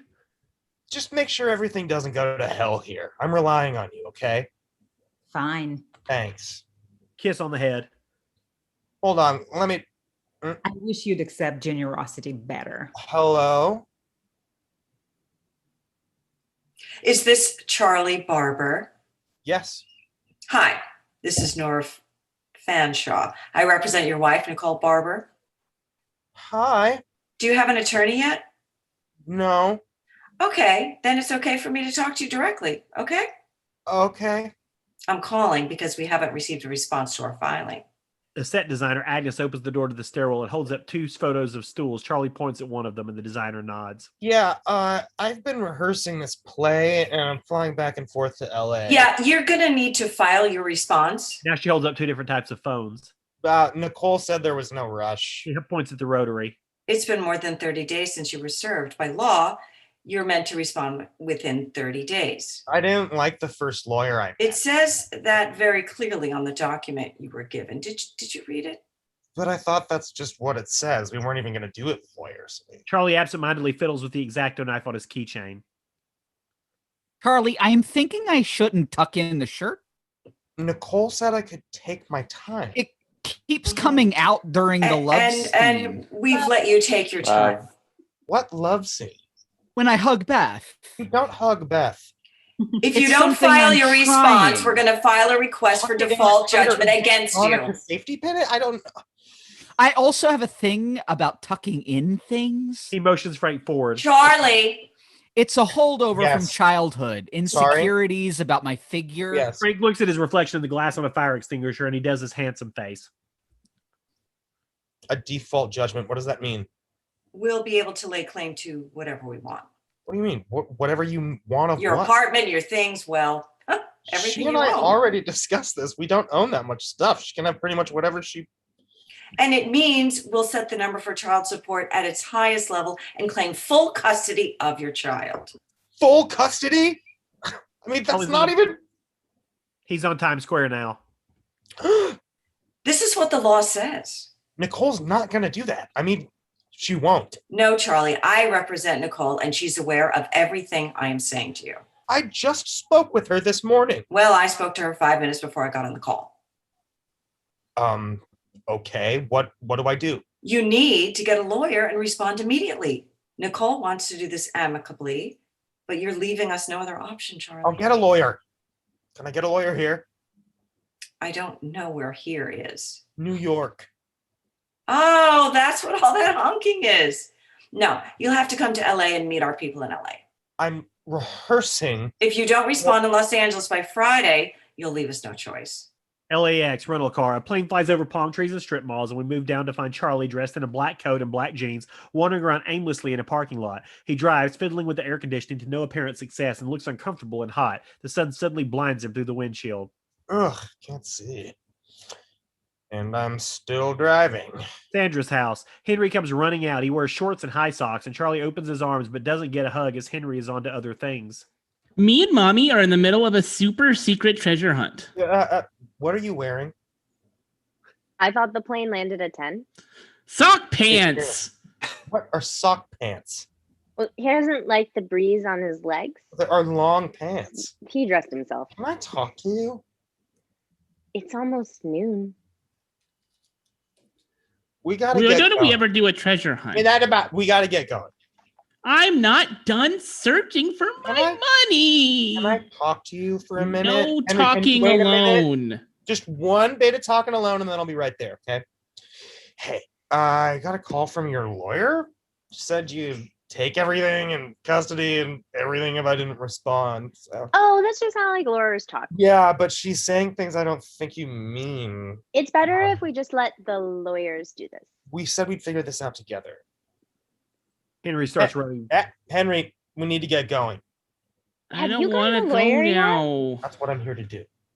Come on, Henry. I'm in a rush. And I look Nora up. She's fancy. You cannot afford her. She said she'd make it work. Henry! I have 3 more clues. Why did you start a treasure hunt or whatever so close to my arrival? Well, you were late. We were killing time. I'm gonna be rich. Okay, we can finish the treasure hunt later. Go with Daddy now. It'll be fun. And I'll have a present for you when you get back as a reward. He's not going to the dentist. Well, I'm just trying to help I'm you. staying here. Okay. Come on. Henry. Do you have a booster? I have a booster. It's not in. What's not in? Well, the seat, it's not connected. He leans in. I asked the rental company to install it. Oh, yeah, I think they can't for liability reasons. Do you know how Here, these just let me do it. Okay, no. You You have on to. it too. Right, no, you have to. Ow! Here, Fuck! you have to dig. Why fuck? Are you okay? Something sharp. Can't I stay with Mom? No! Why not? It's my time with you. I just flew I 3,000 don't miles. want to. Henry, get in the fucking car. Okay. Ugh, I'm sorry, but Jesus, get in the fucking car. The rental car. Charlie drives. He sucks on his hand, which is bleeding. Looks at all the billboards on the strip, and Henry sits in the back, clearly traumatized. How do you spell Lego Bionicles? Well, that's 2 words. What does Lego start with? Just tell me. Don't you want to learn it? No, it's on the box anyway. L. Then what? E? You know, everyone at the theater says hi. Hi. Then what? A. G sound. Are you excited for Halloween? J? G. It's G. Then what? And an O sound. Oh. Are you excited for Halloween? Yeah. I bought both of our costumes. I'm going to go as a store-bought ninja. Oh, but we agreed I had Donna make you a Frankenstein. I don't want to be a Frankenstein anymore. Are you sure? Maybe just look at it. It's awesome. We'll be Frankenstein and the Invisible Man. Mom bought me a ninja costume, which is better because it costs more. Oh, technically the Frankenstein costs more when you. The cousins are also going to be ninjas. Yeah, but Henry, we went through all this trouble. Whatever you want. Charlie lowers the window and stretches his arm out to push the button in the parking entrance, but he's not pulled in close enough. He has to open the door, unbuckle himself, and step out to push it. Office building lobby, a wide white space flanked by windows. Charlie, still sucking on his hand, carries 2 travel bags. Henry, having checked in, head towards the elevator bank. And I'm not comfortable leaving the bags in I've a been car when I'm here. key to someone I don't know. It's an office building, so you've been to places like this before. Charlie approaches the receptionist in the law office. I remember these fish. A lot of fish look the same. Can I help you? I'm Charlie Barber. I have a Oh, 1:30 with Dan hi. Cohen. Where's your little man? I don't have it this time. I keep my skeletons at my mom's. Charlie looks at Henry strangely and back at the receptionist. Okay. I'm sorry. We tried to reach you, Mr. Cohen. Mr. Cohen wanted me to apologize. He can't see you because apparently your wife already met with him on the 7th of August about representation. But she hires somebody else, Nora. Fenshaw? But unfortunately, because she consulted with Mr. Cohen already, he's legally barred from representing you. Oh. Should we feed Really? fish? Oh, it happens all the time. If you have a ticket, I can validate your parking. He searches for it. Oh, it's common that people meet with as many lawyers as possible so that their spouse has limited options. I don't think she would have done it deliberately. You'd be surprised. Did you go to a lot of offices with your mom? Not so many. Like 11? Eating all fast food. In harsh sunlight, Charlie heads for his parked car and on the phone, pulling a rolling bag and hauling a duffel. Henry trails behind him. I don't think anyone would have stealed the bags, Daddy. I need somebody today. If I don't respond by tomorrow, she said I could lose custody? I didn't know who else to call. There's gotta be someone she didn't meet. She'd kill me if she knew we were talking. I know. I really appreciate it. It's high alert over here. Sandra's house. Okay, I have a name for you. Bert Spitz. He was the entertainment lawyer at Roberto's agency, and for years he negotiated all of Robbie's Dynasty and Falcon Crest deals. He's kind of got pushed into retirement a few years ago, and he went into family law. They're out for Blowdy. Blood? It's a double O. What does it sound like? Blowdy? Blood. Getting so good at reading. Thanks, Dad. They're out for blood. I called him, and he can see you today at 4. Great. And he should be more affordable. Henry drops his burger. Oh, shit. Thank you, Jimbo. Dad! Sandra now lies on the tile floor looking under the bathroom door to see if someone is listening. We never had this conversation, Charlie Bird. Got it. I love you. Drink. I have to go. Why? Billy I Ray. need a new burger. Yes, Clay. We're halfway through the script. That's a good notice there, Clay. So it's a perfect time right now in the middle of this to remind folks about our charity, which is Arts in the Armed Forces. If you would like to donate, please do so. You can go to our website, scriptsgonewild.com, click on the donate tab. It will take you directly to their portal. You can make a donation. And if you donate to them or if you donate to Scripts Gone Wild, every $10 that you donate is one entry into our Adam Driver Blu-ray competition where you can win 10 Blu-rays all starring Adam Driver through Friday, because we know a lot of people watch these reads after the live read. So make your donation, send us a screenshot. You'll be entered into that read. Every $10 is one additional entry. You can win that prize pack and support Arts in the Armed Forces and us if you so choose. So please make that donation because it's an amazing organization. We really don't raise money for any non-amazing organization. They're all pretty amazing. And so this is one of them. And please do that. I think that was succinct enough. Mm-hmm. Now, back to the exciting conclusion of Marriage Story. I need a new burger. Why? Because you made us carry your bags into the restaurant, I dropped it. It's fine. Get in the car. Why did you take me today if you couldn't hang out with me? Because I've been away and want to see you. In an alley behind Hollywood Boulevard, a cramped parking lot, they're at Bert Spitz's office, and getting a divorce with a kid can be one of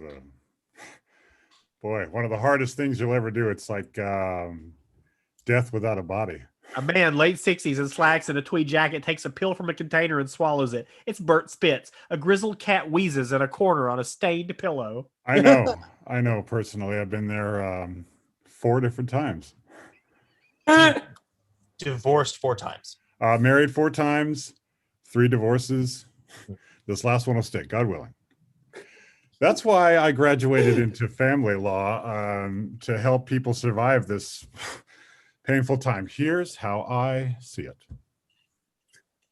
If we get bogged down with the whole who did this and that, and I don't want to pay the $2, and it'll just cost you more money and time and emotional stress, and you'll probably end up with the same result anyway. Right. I mean, and I agree with that philosophy. She does too. I always go with the truth wherever it takes us. Most people in this business make up the truth to get where they want to go. You're like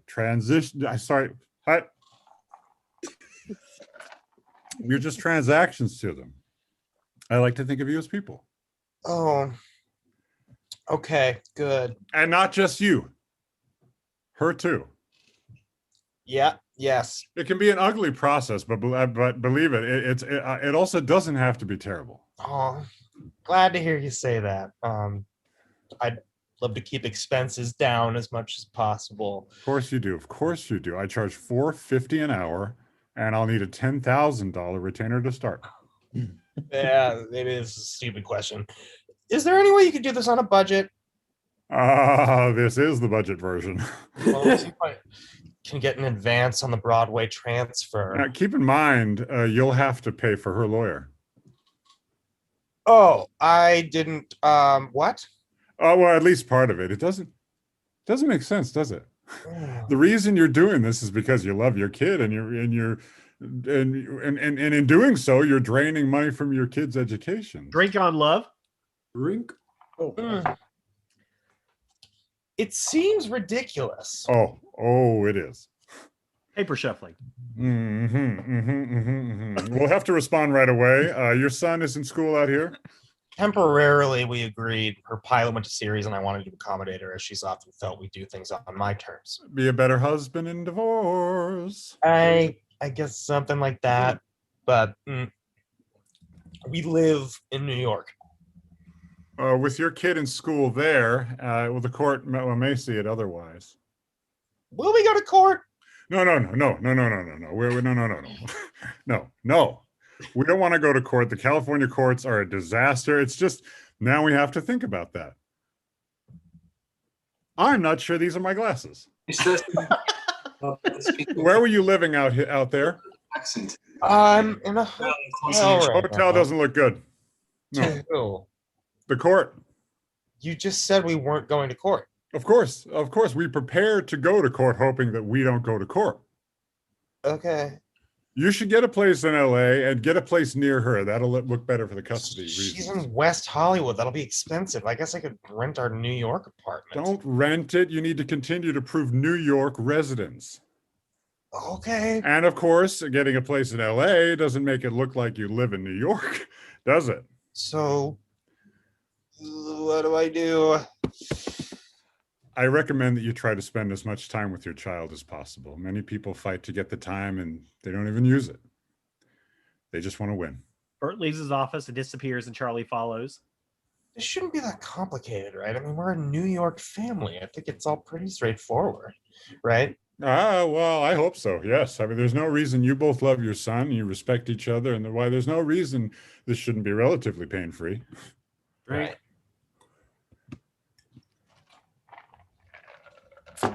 Right. I feel like you have my glasses.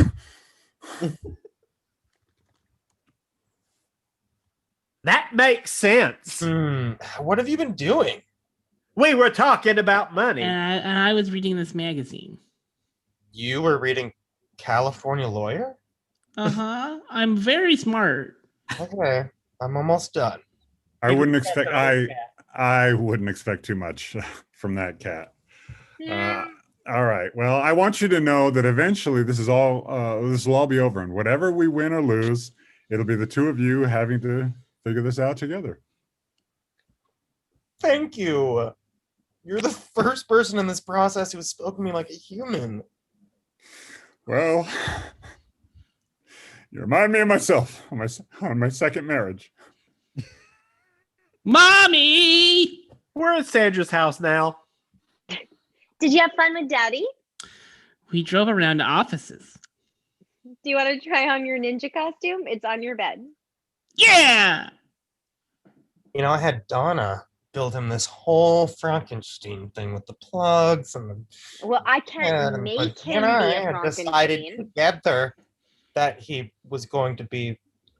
I can't make him be a Frankenstein. I'm not asking you to, but maybe you could help me out a little.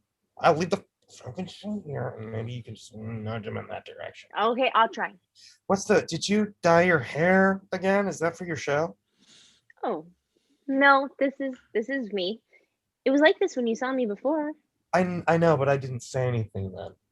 Okay, because you don't like it. No, I guess it's fine. It's shorter. I prefer it long, but Okay, I'm sorry. This is absurd. is everything okay?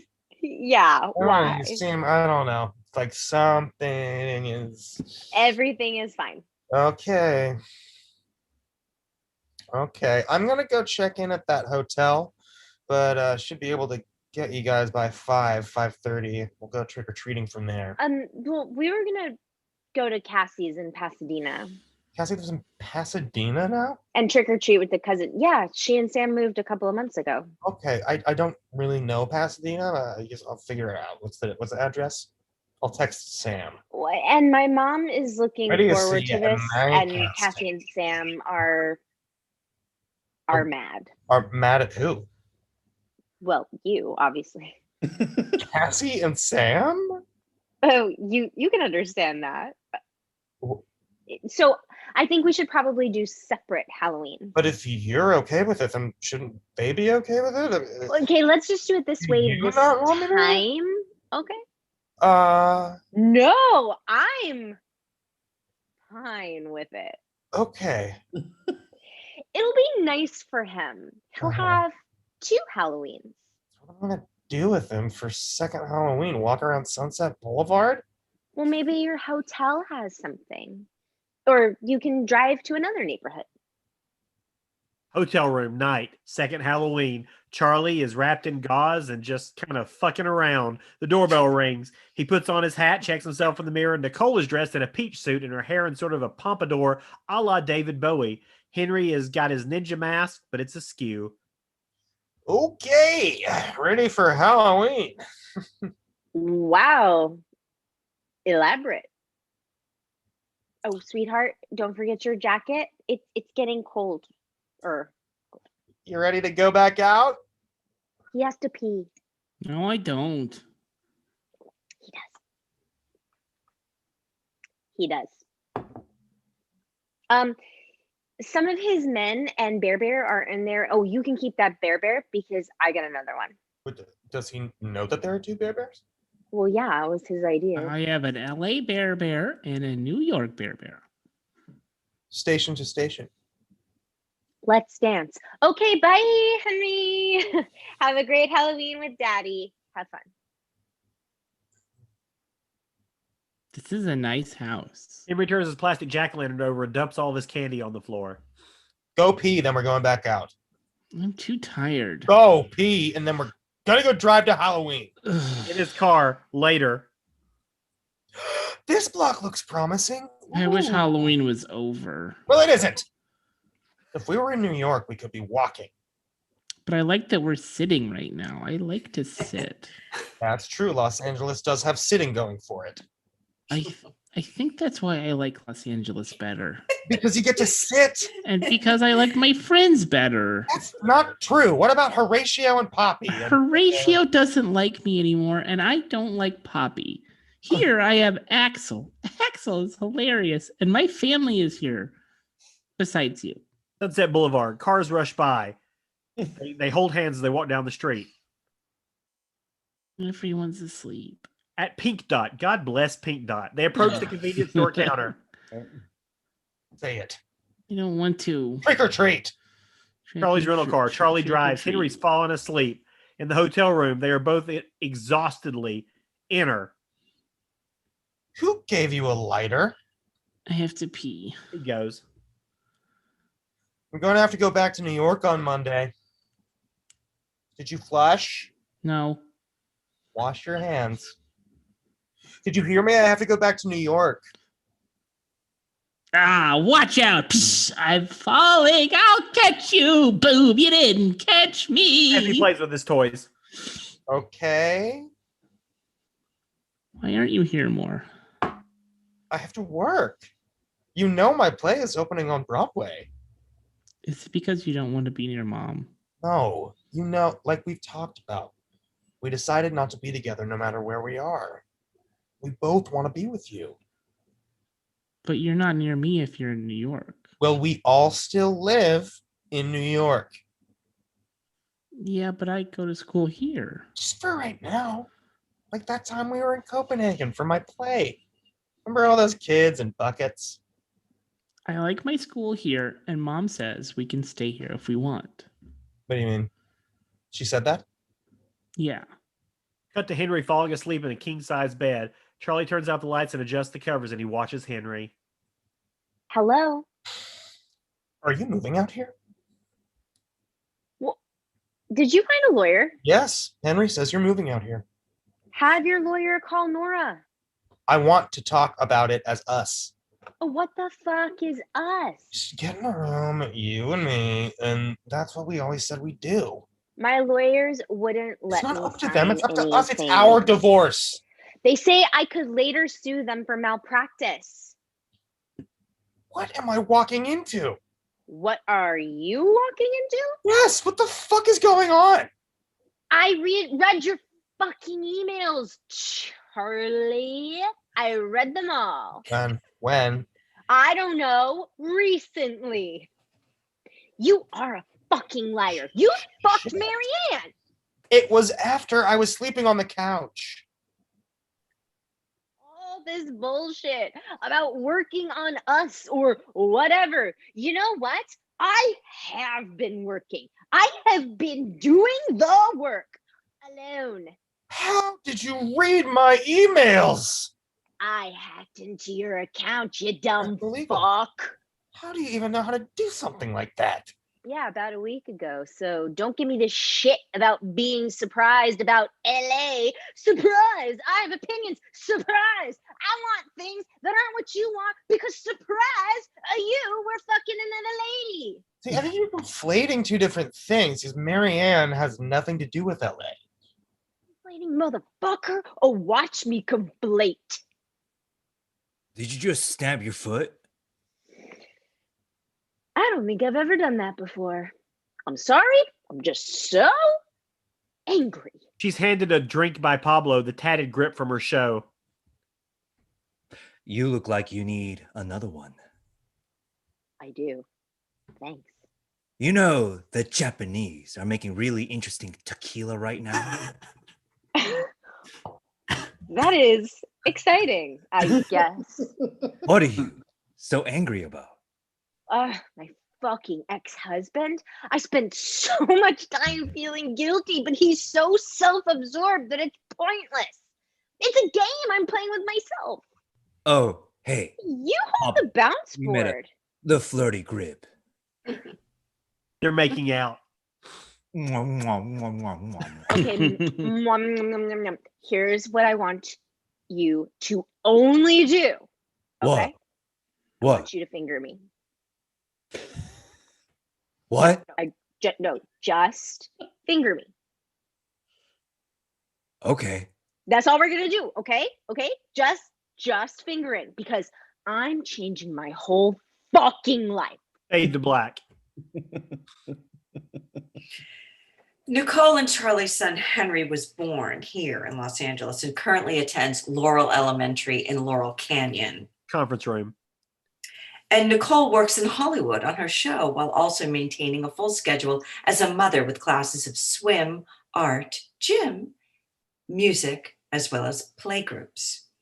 Nicole is Henry's primary custodial parent, and to the extent that Charlie would like to exercise his custodial time, he should be making efforts to visit Henry here in California. Charlie and Bert are there too. Nora, you seem to be ignoring the fact that they lived in New York for 10 years. My client worked in New York for several years, that's true. But Nicole was born and bred right here in LA. She and Charlie would come here most holidays and summers to spend time with her family, who all live here. She and Charlie were married here.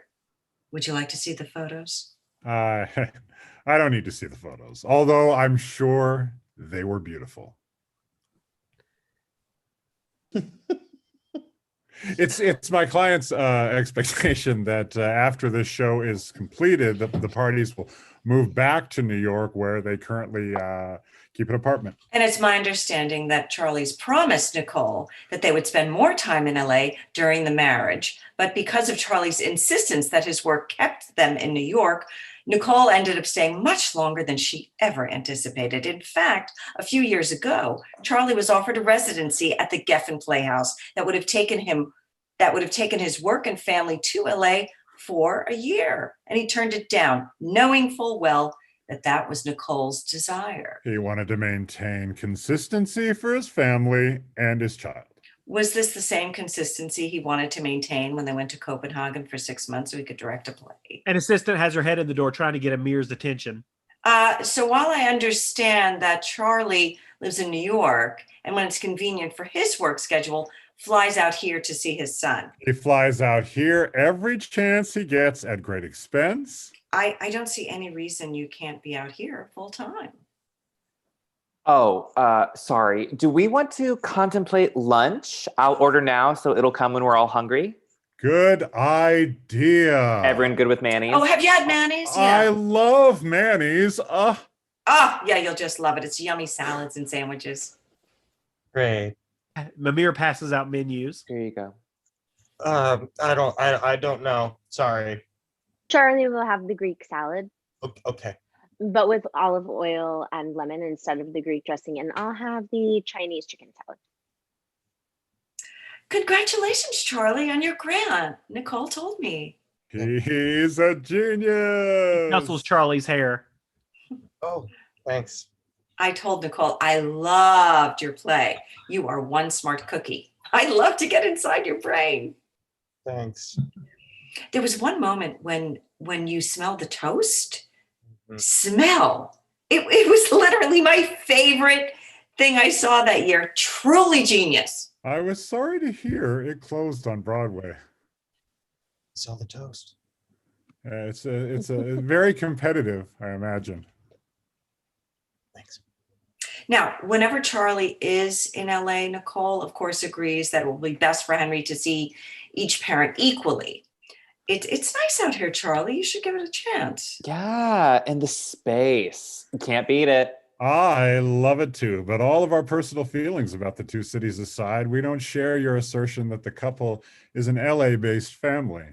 It was very clearly their deal that they would go back to New York after Nicole finished her show.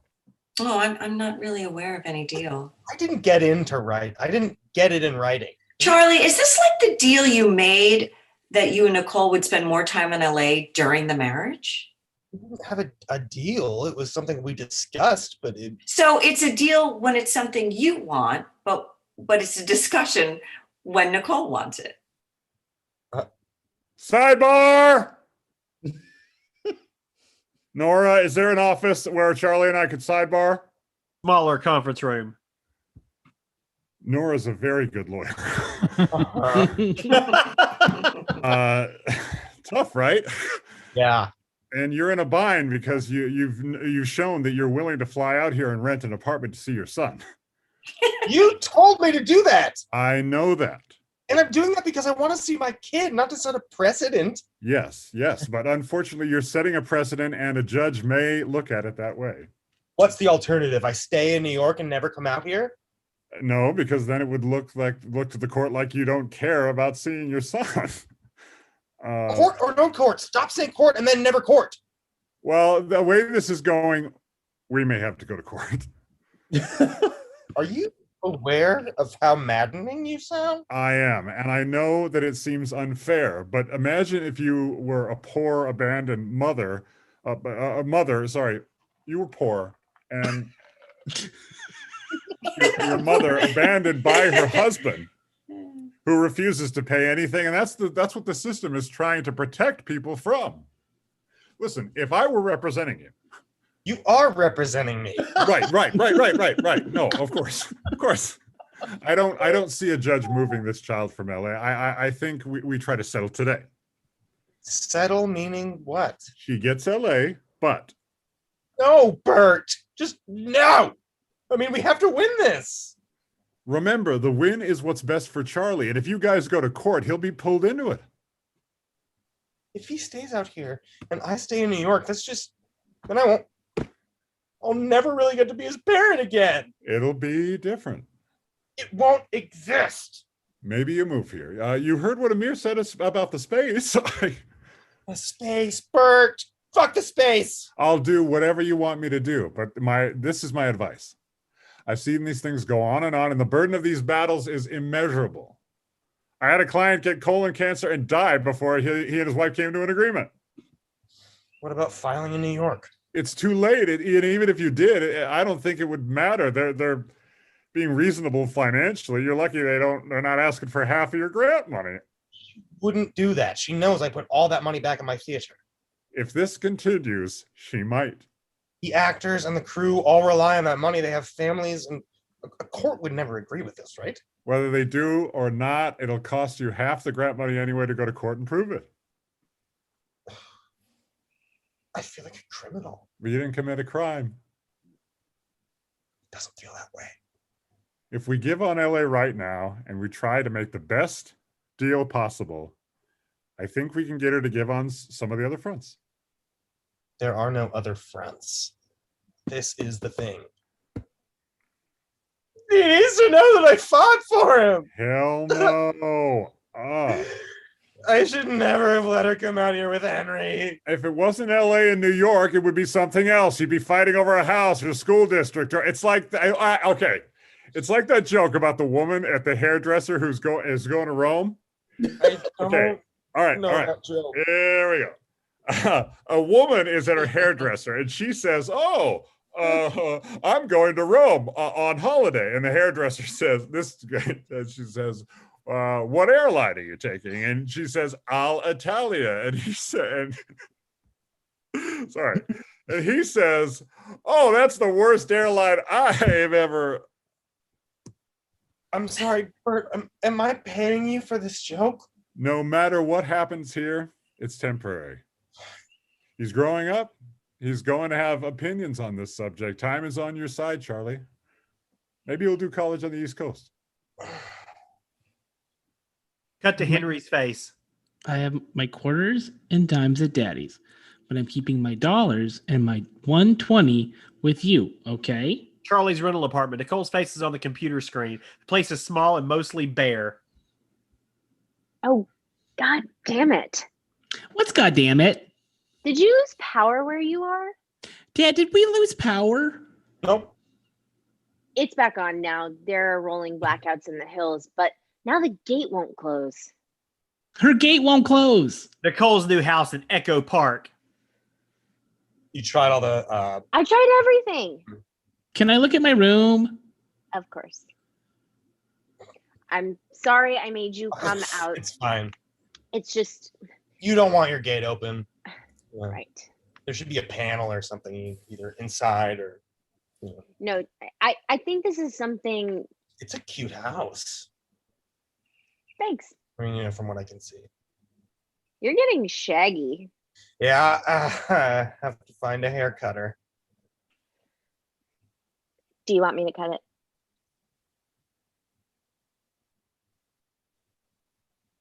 Okay.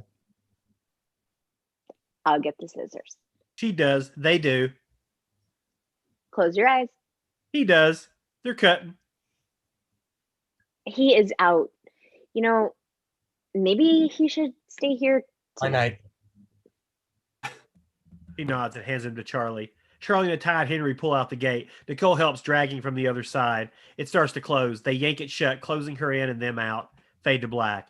The sound of a couple loudly arguing in Spanish. A courtroom! A man and a woman are shouting at each other. The lawyers trying to separate them. Various benches are filled with the other divorcing couples, men and women sitting apart from one another with their individual representatives. In their midst, Nora and Nicole sit on a bench in the wide, dingy hallway, and a mirror sorts through documents nearby. I think we're mostly finished. Bert and I hammered out 90% of the details. There's a couple of minor things hanging that should be easy, and then the judge will make your divorce final. Okay. Good. Divorce. Okay, good. Mm-hmm. I hear the tracking for your show is off the chain. Oh, I mean, I don't even know what that means, but like, good, I guess. I made sure the date of separation came after the pilot pickup to protect that money. Oh, fuck me. What? And there's Jay Murata marching down with Charlie. It's not television. It's not a wise judge played by a great character actor. These are just people open to manipulation like anyone else. You think it's justice, but it's not. Who is that? Charlie shouldn't have done this. Wait, what do you mean? Where is Bert? It means everything we've agreed upon is now off the table. Jay and Charlie take a bench a ways away. Okay, but we've got LA, right? I mean, we've got... Not with Jay Murata representing him. This is a street fight now. And I'm going to have to ask for things we wouldn't normally ask for. We'll need as much leverage as possible to negotiate with. This system rewards bad behavior. He greets Jay, now in the courtroom. A little history. 10 years ago, Charlie takes a risk when he first hires Nicole as an actress in his play in New York City. He's a well-regarded up-and-coming director of the avant-garde, and she's known as the girl in that college sex movie who takes her top off. My client will not be slut-shamed for an artistic choice. Roles later, she's become an actress of great credibility, and because of this credibility, she's offered a lead role on a major television show. This new opportunity in her life is thanks to Charlie. Your Honor, I don't see why we should be paying any support money at this point. In fact, Charlie should be entitled to half of her TV salary, present and future earnings on the Charlie has just received the enormous sum of $650,000 in the form of a MacArthur grant for the theater work he has conducted during his marriage. And crew members, and to pay back debts he's accumulated with his theater company that stars his wife. By Jay's same logic, this is work that Nicole contributed to in numerous ways. Not only did she give up a lucrative and successful career in movies to perform in his little theater, she also supplied Charlie with a loan early on to help out. Which he paid back. She lent her name to the marquee and was the principal reason people came to the theater. That may have been true 10 years ago. She, in turn, helped establish Charlie's reputation. Over the next 10 years, she was subsequently offered parts in movies, TV shows, most of which she turned down at Charlie's behest, to be a mother and to act in his plays. Now, while we're willing to be flexible on support, we contend that half of Charlie's grant money should be split between the two parties. I don't see how you can claim that she gets half a grant dedicated to his genius. He became a genius during the course of the marriage. Come on, Nora. Charlie himself, upon hearing it, received the prize. He told Nicole it belonged to her too. That's something people say when they win awards. No, he was implying what was true. His genius was an intangible asset built during the marriage. Nora, yeah. I like how you refer to Charlie's theater as a ramshackle downtown dump when you're arguing custody, but when you want more money, Charlie's a big, rich, genius Broadway director. You can't have it both ways. Why not? And whether you think it's fair or not, Jay, the first monetary installment from the MacArthur grant was just put into a joint marital account and thus became community property. So this and any further installments should be split between the parties. Doc, you shouldn't have put that money in a joint account. There's not going to be anything left anyway. I'm using it all to divorce her. Nora, I have to say, your account of this marriage takes place in an alternate reality. By suddenly moving to LA and insisting on an LA residence, Nicole is withholding Henry, alienating him from his father. This has turned Charlie's world upside down, and it amounts to an ambush. Withholding? Jay, really? Alienating? Those are fighting words, and it is simply false and does nothing to further our settlement. Your recap of this situation is outrageous. And although California is without a doubt, a no-fault state, it does bear mentioning in this accurate recap of this situation that Charlie has had extramarital affairs. An extramarital affair. Do you really want me to go there? Let's go there. Nicole has admitted to hacking Charlie's computer and reading his emails, which, if proven, is a felony. And Nora, I don't think you'll be happy if I start to ask Nicole about her alcohol consumption in the evenings. Wait, what? He confided in Charlie one night recently, having just carried Henry to bed, that she was having trouble standing while walking down the staircase. From what I understand, this is not an isolated incident, so you let me know, Nora. Otherwise, we'll go there as needed.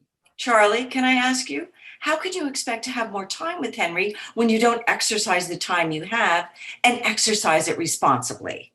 On a recent visit to Los Angeles, after failing to text, call, or communicate in any way, shape, or form, Charlie finally arrived 2 hours late to pick up Henry at Nicole's mother's house. At that point, the car seat, which he assured Nicole had been professionally installed, was clearly not even belted in, just sitting in the back seat. You have to buckle the seat in. I know that. I thought the car rental place did it. You can't do it. It's a liability. I know that now. Once we discovered that, we fixed it. I was muted. I'm sorry. Counsel, you can see my courtroom is full and there are people who don't have the resources your clients have. And I'm fairly certain you haven't exhausted in good faith the arguments in the case of this child. In the meantime, we'll keep the status quo. This remains an LA-based family for the time being. I took over this department recently, and I'm still becoming acquainted with the cases, so I'm going to appoint an expert evaluator who knows more about young children than I do. Once the evaluation is done, we'll modify the orders where necessary. A door opens, revealing Nicole, and she smiles politely. Hey. Charlie's rental apartment. Where's Henry? He's with Cassie and her kids. Want something to drink? Tag. I have unfiltered tap water, beer, and some juice boxes. I'll have a juice box. You don't have anything on the walls. I don't have anything to put on them except Henry's art, which is being framed. So. I can give you some things, until you get some stuff. How about that great picture of Henry on the Staten Island ferry? Aren't you in that one? Oh, right. I Oh, guess I'm gonna have to leave a day early to I go guess to you New could York on the cut me out. 22nd, so I was wondering if I could come take Henry that Friday. The 22nd. So that's the 21st. We have plans actually. We're going to this thing at LACMA with the cousins. But you could change it so it's Only that night. He's really looking forward to it. really Well, it's my night, Charlie. I mean, we negotiated it. okay. I mean, Fine. what? No, I'm just asking you to be flexible. I am flexible. You come in and out and I adjust based on your schedule. This one night we happen to have some tickets to a thing. I mean, it's Not only this one night, but fine. Henry's teacher wants to meet with us. You mean his LA teacher? Can you respond to the email so that Yeah, I've been we set a distracted. time? Okay, I understand. Mhm. They just want to rule out everything, with his reading. I think he's just over anxious. I think he wants it so much. I know he quits too easily. If They things said aren't he's easy off the for charts him. in May. He's like us. He's stubborn. He's still a lousy Monopoly player because he tries to save all of his money. So I thought we should talk. Uh-huh. I feel like maybe things have gone too far. Uh-huh. I mean, my mom is taking out a loan against the house to help me pay Nora. I thought I paid Nora. Well, you pay 30%. Okay, well, I'm going broke too, if that's any help. Just agree to direct 2 shitty plays and we can forget about putting anything away for Henry's college. It's just that up until now, we've been able to keep Henry at least somewhat removed, and this will change that. And we have to protect him. I agree. So Nora says that the evaluator will come into our home.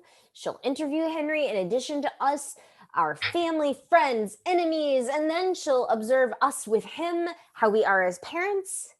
Sounds awful. I know.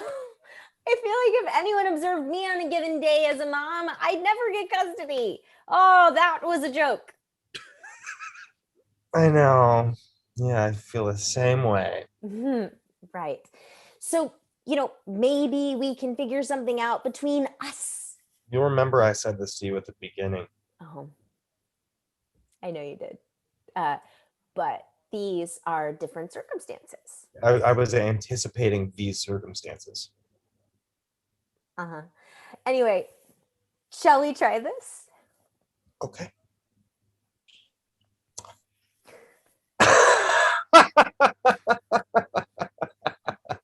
Oh God, I don't know where to start.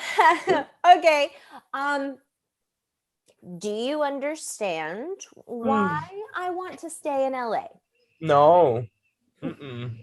Okay, well, that's not useful, Charlie. That's not a useful way for us to start. understand it. I Okay, don't. well, you remember promising that we could do time out here? We discussed things. We were married. We said things. We talked about moving to Europe, about getting a sideboard, or what do you call it, a credenza to fill out that like empty space between the couch. We never did any of that. And you turned down that residency. It wasn't something that I wanted. We had a great theater company and a great life where we were. And you call that a great life? You know what I mean. Yeah, me discovering you're fucking Marianne. Don't pretend you're not capable of deception. You left Ben for me. I don't mean we had a great marriage. I mean, life in Brooklyn, professionally, I don't know. Honestly, I never considered anything different. Well, that's kind of the problem, isn't it? I mean, I was your wife. You should have considered my happiness too. Come on. You were happy. You've just decided you weren't now. So, okay. Let's I work here now. My family is here. And I agreed to put Henry in school here because your show went to series. I did that knowing that when you were done shooting, he would come back to New York. Honey, we never said that. So that might have been your assumption, but we never expressly said that. We did say it. Oh, okay. When did we say it? I don't know when we said it, but we said it. Okay, I thought we said it at that time on the phone. Okay, let me finish. Honey. Sorry. I keep saying that. I thought that if Henry was happy out here and my show continued, that we might just do LA for a little while. I was not privy to that thought process. Okay, well, the only reason we didn't live here was because you can't imagine desires other than your own unless they're forced upon you. Okay, well, you wish you hadn't married me. You wish you had a different life, but this is what happened. So what do we do? I don't know. Nora says there's no coming back from this. Fuck Nora. I fucking hate Nora. I hate fucking Nora telling me I always lived in LA, even though I never lived in LA. How could you ever say those things about me? Jay said them about me too. You shouldn't have fired Bert. I needed my own asshole. Okay, let's both agree that our lawyers have said some shitty stuff about both of us. Nora was worse. Jay called me an You pulled the alcoholic. rug out from under me and you're putting me through hell. You're putting me through hell during our marriage. Oh, is that what that was? Hell? And now you're going to put Henry through this horrible thing so you can, yet again, get what you want. It's not what I want. I mean, it's what I want, but it's what was what's best for him. Okay, so I was wondering when you'd get around to Henry and what he actually wants. Oh, fuck off. Okay, no, you fuck off. If you listened to your son or anyone, he'd tell you that he'd rather live here. Stop putting your feelings about me onto He tells him. me he likes it here better. He tells you because he knows it's what you want to hear. He tells me you're on the phone all the time. You didn't even play with him. Because I'm going through a divorce in LA and trying to direct a play You're fighting in for New something York. you don't even want. Which closed because I wasn't there. It was a huge opportunity for me, for the theater, and I let everyone down. You know, you're being so much like your father. Do not compare me to my father. I didn't compare you. I said you were acting like him. You're exactly like your mother. Everything you complain about her, you're doing. You're suffocating Henry. First of all, I love my mother. Okay. She's a great I'm just mother. repeating what you've told me. And secondly, how dare you compare my mothering to my mother? I might be like my father, but I am not like my mother. You are. And you're like my father. And you're like my mother. You're all the bad things about all these people, but mostly your mother. When we would lie in bed together, sometimes I would look at you and see her, and I would just feel so gross. Well, cool. I felt repulsed when you touched me. You're a slob. I made all the beds, I closed all the cabinets, I picked up after you like an infant. The thought of having sex with you makes me want to peel my skin off. You'll never be at me. In LA or anywhere. You'll think you found some better opposite guy than me, and in a few years you'll rebel against him because you need to have your voice. And you don't want a voice. You just want to fucking complain about not having a voice. I think of being married to you, and that woman is a stranger to me. You've regressed. You've gone back to your life before you met me. It's pathetic. We had a child's marriage. People used to say to me that you were too selfish to be a great artist, and I used to defend you. But they were absolutely right. All your best acting is behind you. You're back to being a hack. Gaslighted me. You're a fucking villain. You want to present yourself as a victim because it's a good legal strategy, fine. But you and I both know you chose this life. You wanted it until you didn't. You used me so you could get out of LA. You did, and then you blamed me for it. You always made me aware of what I was doing wrong, how I was falling short. Life with you was joyless. So you had to fuck someone else. How could you? You shouldn't be upset that I fucked her. You should be upset that I had a laugh with her. Do you love her? No, but she didn't hate me. You hated me. You hated me. You fucked somebody we worked with. You stopped having sex with me in the last year. We never cheated on you. I never cheated on you. No one did. That was cheating on me. But there's so much I could have done. I was a director in my 20s. Came from nothing and was suddenly on the cover of fucking Time Out New York. It was hot shit. And I wanted to fuck everybody. And I didn't. I loved you and I didn't want to lose you. And now, and I'm in my 20s, and I didn't want to lose that too. And you wanted so much so fast, I didn't even want to get married. And fuck it, there's so much I didn't do. Oh, well, thanks for that. You're welcome. You're welcome. Wow, I can't believe I have to know you forever. You're fucking insane. Charlie punches the wall. And you're fucking winning. Are you kidding? I wanted to be married. I'd already lost, bitch.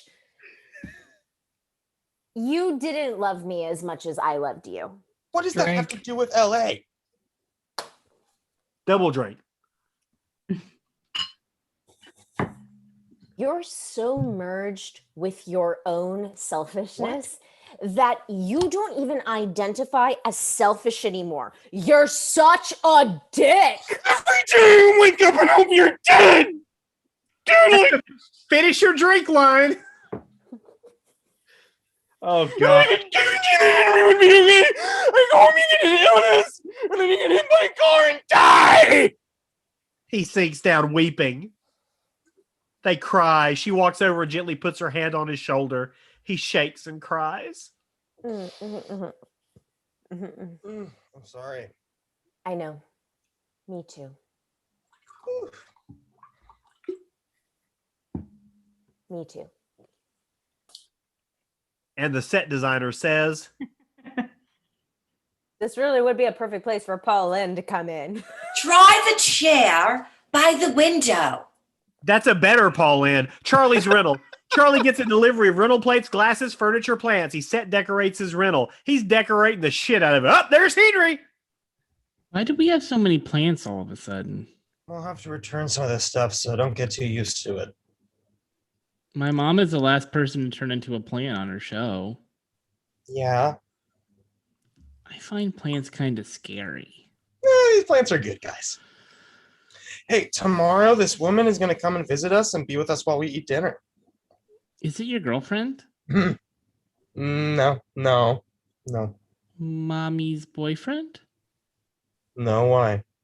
Does mommy have a boyfriend? I don't know. Does she? I don't know. I don't know. Why is someone watching us at dinner?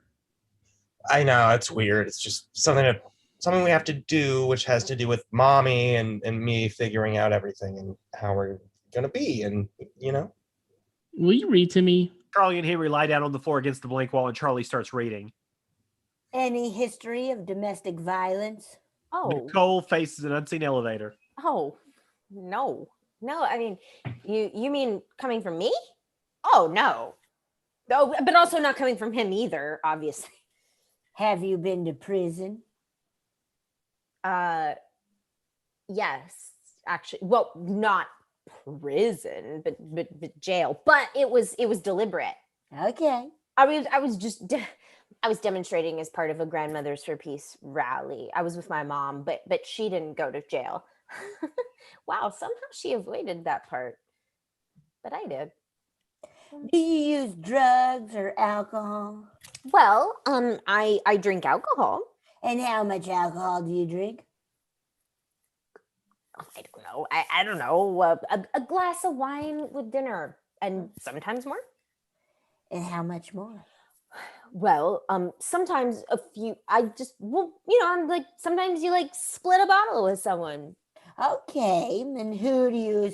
Well, I mean, if I was having dinner with somebody and we order a bottle of wine. Okay. You know, like if you're out at a restaurant and you say, "Oh, like I don't know, what do you think? Should we go by the glass or should we go by the bottle?" You get a bottle. Okay, yes, sometimes, but sometimes I go by the glass. You know, it depends.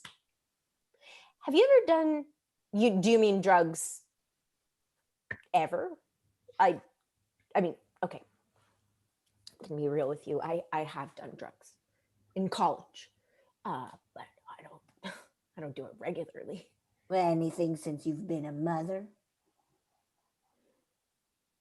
Well, pot a few times, Coke once at a party. Oh God, but Henry wasn't with me. And what would you say are your strengths as a parent? I listen and I play. I put in the time. I love taking care of him, watching him grow.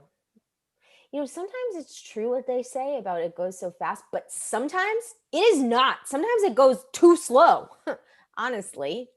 What are your weaknesses? I'm too precise and I care too much. Are those weaknesses? Maybe not. You know what? He can be an asshole. And I can get really pissed off. I'll call him on being an asshole. And I'm going to stop you right there. Nora stands up from behind the female associate who's doing the practice interview with Nicole. Don't ever say that. People don't accept a mother who drinks too much wine and yells at her child and calls him an asshole. I get it. I do it too. We can accept an imperfect dad, let's face it. The idea of a good father was only invented like 30 years ago. Before that, fathers were expected to be silent and absent and unreliable and selfish. And we can all say that we want them to be different, but on some basic level, we accept them. We love them for their fatalities. But people absolutely don't accept those same failings in mothers. We don't accept it structurally and we don't accept it spiritually because the basis of our Judeo-Christian whatever is Mary, mother of Jesus, and she's perfect. She's a virgin who gives birth, unwaveringly supports her child, and holds his dead body when he's gone. But the dad isn't there. He didn't even do the fucking because God's in heaven. God is the Father and God didn't show up. So you have to be perfect. And Charlie can be a fuck up and it doesn't matter. You'll always be held to a different, higher standard. And it's fucked up, you know? But that's the way it is. Charlie's rental apartment. Charlie's cooking an elaborate dinner. The bell rings. It's the evaluator. Oh, I think I rang the wrong bell. Nancy Katz. Hi, I'm Charlie Barber. Nancy, can I get you anything? Oh, I'm easy. A glass of water? Stay in the kitchen. It's a new apartment. Shall we go in here? Sure. What's a day like for the two of you here?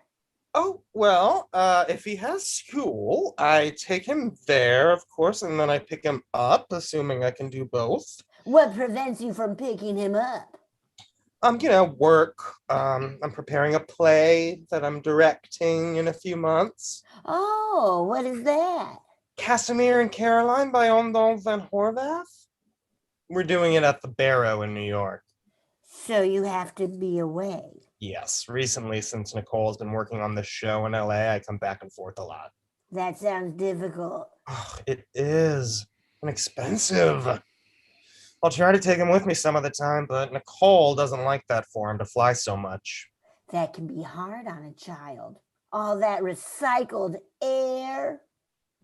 Yeah, he's sturdy. Some parents won't take their kids to a restaurant because of these super bugs. Uh-huh.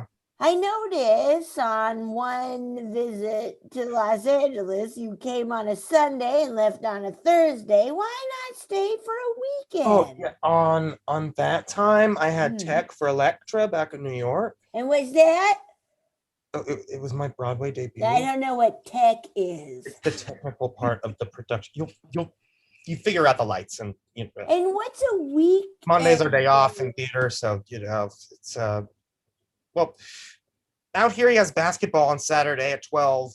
I'm sorry, and so we go there, and then afterwards maybe we'll get lunch somewhere, and then if there's a movie to see, we'll Does see he that. like basketball? He does. His coach, Rick, he says he's a good dribbler, and I've seen that. Ron, I'm sorry. His coach's name is Ron. Rick's his dentist in New York. Well, our home was or is in New York. That's where we live. And New York is a long way from here. Oh yeah, but we like it because we can walk. You can walk here. No, not really. In the space. Henry's room. They playing and shit. Do you like your school? I love it. What's your favorite part about it? I don't know.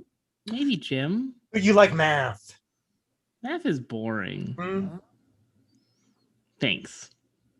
You're welcome. But you're getting really good at it. No. Well, No. you are, No. but whatever. What do you and your dad like to do together? When I'm at my dad's, we sometimes watch a movie or build a Lego or something. My dad's a great Lego builder. Good. And at your mom's? At home, I have most of my toys, and there's a pool, and I have a tree house and a jungle gym. We play lots of games. We have super secret treasure hunt, which is really fun. In the kitchen, Charlie's making ground meat, potatoes, and spinach. She has a lot of burgers going and wants making a mess. Sweetheart, you want to help me set the table? Do I have to? Grab a plate. I'm playing. Henry's room. He's playing with men. Okay, I'm playing with my men, but fine. Why are you being like this? What? If I ask you to help out, help out. What is this? A special meal. What are the green things? There aren't green things in special meals. Just a garnish. Ugh. Take it off. I don't want to eat anything it touched. It doesn't change the taste of anything. I might want to be a vegetarian. Mom's a vegetarian. Is she a vegetarian now? Yeah. well, then you should like garnish. It's all garnish and it's vegetarianism. I'm done with my water. Dining. Dining area. Are you sure you don't want anything? No, I'm fine, thank you. Do the thing with the knife. No, I'm not. No. Come on. Mm-mm. It's not a dinner thing. It's not an anytime thing. And what's the thing with the knife? It's hilarious. No, it's dumb. I have a small knife on my keychain, which is only for adults. I do a thing with it sometimes. You said I could get a knife. A jackknife, yeah, when you're older. Like 10. No, like 20. Yeah. Charlie watches the evaluator's face closely. Charlie and Henry do his homework now. Henry is sounding out a word. Dime, rhyme, lime, pime, sign. Henry, stop guessing. You're so close. Just stay with it. I don't want to do it. What's the first letter? I don't want to do it. Can I do the iPad? Nope. Just look. What's the first letter? I don't want to. What does a T? What sound does a T make? Tuh. Right, and then just do the rest of it. Dime. No. You have T and I'm. What is that?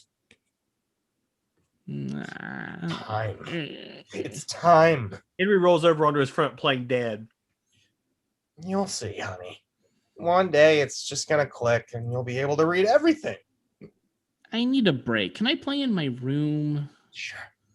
Charlie tries to kiss him on his lips and Henry gives him his head. Charlie kisses the top of his head and Henry runs out. Nancy is looking at the crack in the wall from Charlie's punch. Charlie clocks this. Do you ever observe married people? No. Why would I? I was kidding. Oh.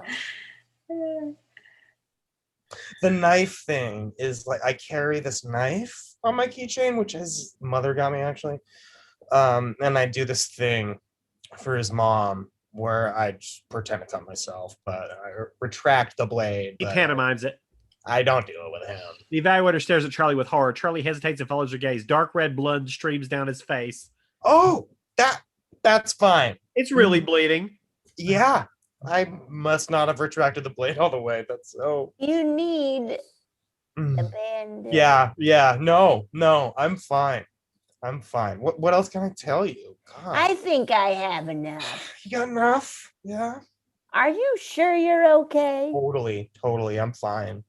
Well, I'll leave you guys for tonight. Oh, okay. I'll be in touch if I have further questions. She gathers her things. Charlie grabs her coat from a chair and holds it out to her, his left shirt growing in blood. Thanks. Thank you for the water. Oh, yeah, sure. You're sure you're okay? Yeah.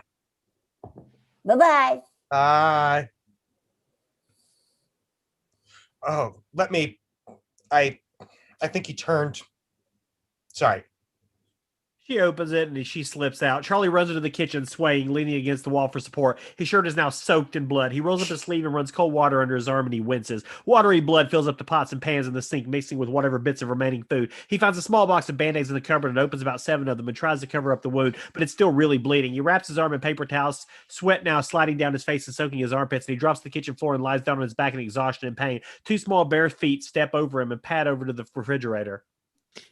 Dad, are you okay? Yeah. I'm just tired. He's all fucked up. Dad, did she like us? Oh, yeah. She thought we were great. Fade to black. Nicole's new place, Echo Park. Cassie, Sandra, and Nicole sing You Could Drive a Person Crazy from the musical company. Great musical, by the way. The tight harmonies are sung a cappella, and there are dance moves that go along with it. The group of people watching includes kids and an agent, cast and crew from her show, and finally, it's a housewarming party. Yay! They finish their song and everyone applauds, kind of to be polite, but also because it was seriously, strangely great. In the kitchen, Nora pops the cork on a big bottle of Cristal. Nicole is getting food together for the guests, pulling saran wrap off platters, all sorts of shit. I want your mom. Oh, really? Yeah. So, because Charlie dropped his claim to New York, we're mostly done. Jay's lost interest, and Ted, his associate, is doing the paperwork. And we're not taking any money, right? We withdrew the claim for the MacArthur, which I think we could have gotten, by the way. and they're not asking for any of the show. Okay, good. Thank you for everything, Nora. You're welcome, doll. And when Charlie's in LA, I got the custody breakdown to be 55-45. So you'll have Henry 1 extra day every 2 weeks. Oh, I thought we made it equal. I tweaked it at the last minute. I just didn't want him to be able to say he got 50-50. But I don't Bragging to his friends. want to do that. Take it. You won. Right. Uh-huh. Nicole's kitchen. She uses the last name Ryder now. Charlie in Nicole's apartment. Charlie writing his signature. Charlie sits on the floor of his half-empty apartment. An ASPCA guy approaches him, smiling on Flatbush Avenue. I'm going to drink because I misspoke. You look like a guy who really cares about animals. Nope. Laundromat in Brooklyn. He watches a mother and father with a young baby in the stroller. Barbershop. He sits in a barber chair getting a haircut. Restaurant. He enters the same restaurant we saw everyone at for the closing night party. He sees Marianne and Terry and a couple of her actors, a piano player, actor singing and performing. He joins his old group. The gang is happy to see him, and he opens a tab at the bar for everyone. They all sit in a booth, having been drinking for a while now. The couch was technically hers pre-marriage, but I mean, it was our couch. It's not like I was going to buy another couch. But then when it comes time to split, it's suddenly her couch, and I have no couch, and I'm sitting on the floor is the short version. I'm sorry, this is all so self-pitying and so boring. Oh, no. It's not. No. It's all stupid. I'm sorry. No, it's sad. Piano player plays opening songs of a note. Charlie recognizes it. Someone to hold you. Cucumos. He gets up and walks to the piano. People know who he is and are intrigued to see what he's going to do. And he sings Being Alive from Company, just like Being Alive.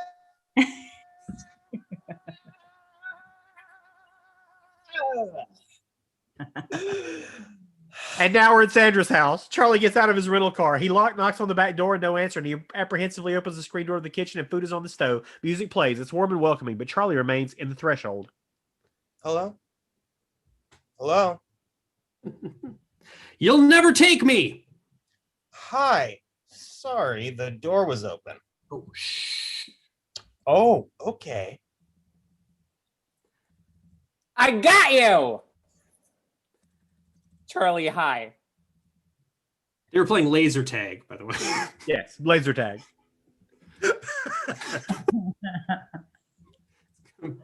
I'm next. Carter. Charlie.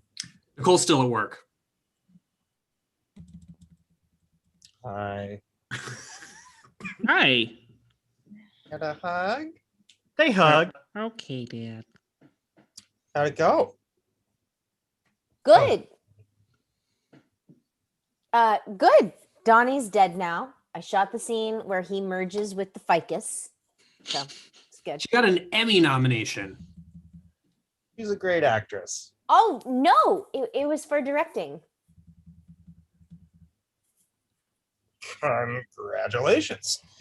I love it. And now I know what you were so obsessed with for all of that time. We should get ready. We're the Beatles. They clump upstairs. I didn't really get a costume together. You can be George Martin. I don't need to be anything. Gotta be something. At least a ghost. Oh, I'll get you a sheet. Sandra and Carter hurry into different rooms, getting ready. We should leave soon, and I'm saying that for me as much as anyone else. I wanted to tell you I took a residency at UCLA, so I'm going to direct 2 plays in a Rapid Red Cat. Oh. So I'll be here for a while. Well, that's great. You okay? Yeah, it's only good. Sandra calls her for help with the costume, and Nicole hands Charlie the sheet and goes into the next room. And Charlie alone inspects the sheet. He notices the photos on the wall have been swapped out for different ones, and he hears. Charlie is in something neat, and I rely on him to keep things in order. He's energy I don't know what that word is. Charlie drifts towards Henry's room, and Henry, legs dangling off his bed, reads from a crinkled loose leaf paper. You're getting so good at reading. What is that? He doesn't look in the mirror too often. He cries easily in movies. He is very self-sufficient. He can darn a sock. Yeah, that means so, like a hole. And cook himself dinner and ear. Okay, break it into two parts. On. No, not but ire. Ire on. Iron. A shirt. He rarely gets defeated, which I feel like I always do. Charlie takes all of my moods steadily. He doesn't give in to them or make me feel bad about them. He's a great dresser. He never looks I don't know this one. It's embarrassing. Embarrassing, which is hard for a man. You read it now. He loves being a dad. He loves all the things you're supposed to hate, like the tantrums, the waking up at night. He disappears into his own world. He and Henry are alike in that way. He can tell people they have food in their teeth or on their face, so in a way that doesn't make them feel bad. Charlie is self-made. His parents, I only met them once, but he told me there was good. He's brilliant at creating family out of whoever is around. With the theater company, he cast a spell that made everyone feel included. No one, not even an intern, was unimportant. What's an intern? It's like a helper, but he wasn't paid. Why aren't they paid? They're young. They're learning. I don't know. Maybe if they did a good job, they'd get paid later. Okay, keep going. Okay, so he could remember all the inside jokes. He's extremely organized and thorough. He's very clear about what he wants, unlike men who can't always tell. I fell in love with him 2 seconds after I saw him, and I'll never stop loving him. Charlie hesitates, swallows, and cries. Even though it doesn't make sense anymore. Pasadena streets. Henry, Nicole, Carter, Sandra addresses the Beatles from Sgt. Pepper. Carter is Paul, Henry is Ringo, Nicole is John, Sandra is George, Charlie's Ghost. They're joined by Cassie and George and their kids, all dressed up. The kids run from the house. They're trick-or-treating. Henry, exhausted, is having trouble keeping his eyes open. Charlie, his sheet on his arm now, is saying goodbye to the family. We were going to bring him to dinner, but he is wiped out. So do you want to take him? It's your night. I know. Yeah. Okay, good. I'll drop him back in the morning. Just text me when you're up and we'll figure it out. Okay, you're going to go with your dad. Okay? He wraps his arms around his neck. Okay. I love you, sweetheart. I love you. He kisses Henry's face. There's a moment. Okay, wait. Charlie hesitates as Nicole hurries after him. She kneels down in the middle of the street. Charlie's laces spill out on the pavement. She tugs on one when he's stepping on. She taps his calf. Can you... He lifts up his foot so she can retrieve the lace. She ties his sneaker. Charlie watches. Thanks. She ties it. They drive off. That is the end of Marriage Story. Oh! What a great film. Yeah. Made better by me, Solid. oddly enough. Can I just say... Who would have guessed that that was the Great thing that was needed? performances. So, for realsies, I am so impressed with us because this script was hella long.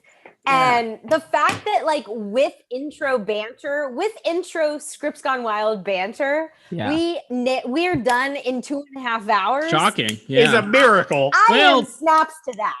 I feel- Billy Ray is very good at his job. Let's be honest. I've gotten better. He's great, and we are great. But let Snaps me to also us and say, snaps to that. That was this great. This is the closest I think a script we've read has ever been to the film.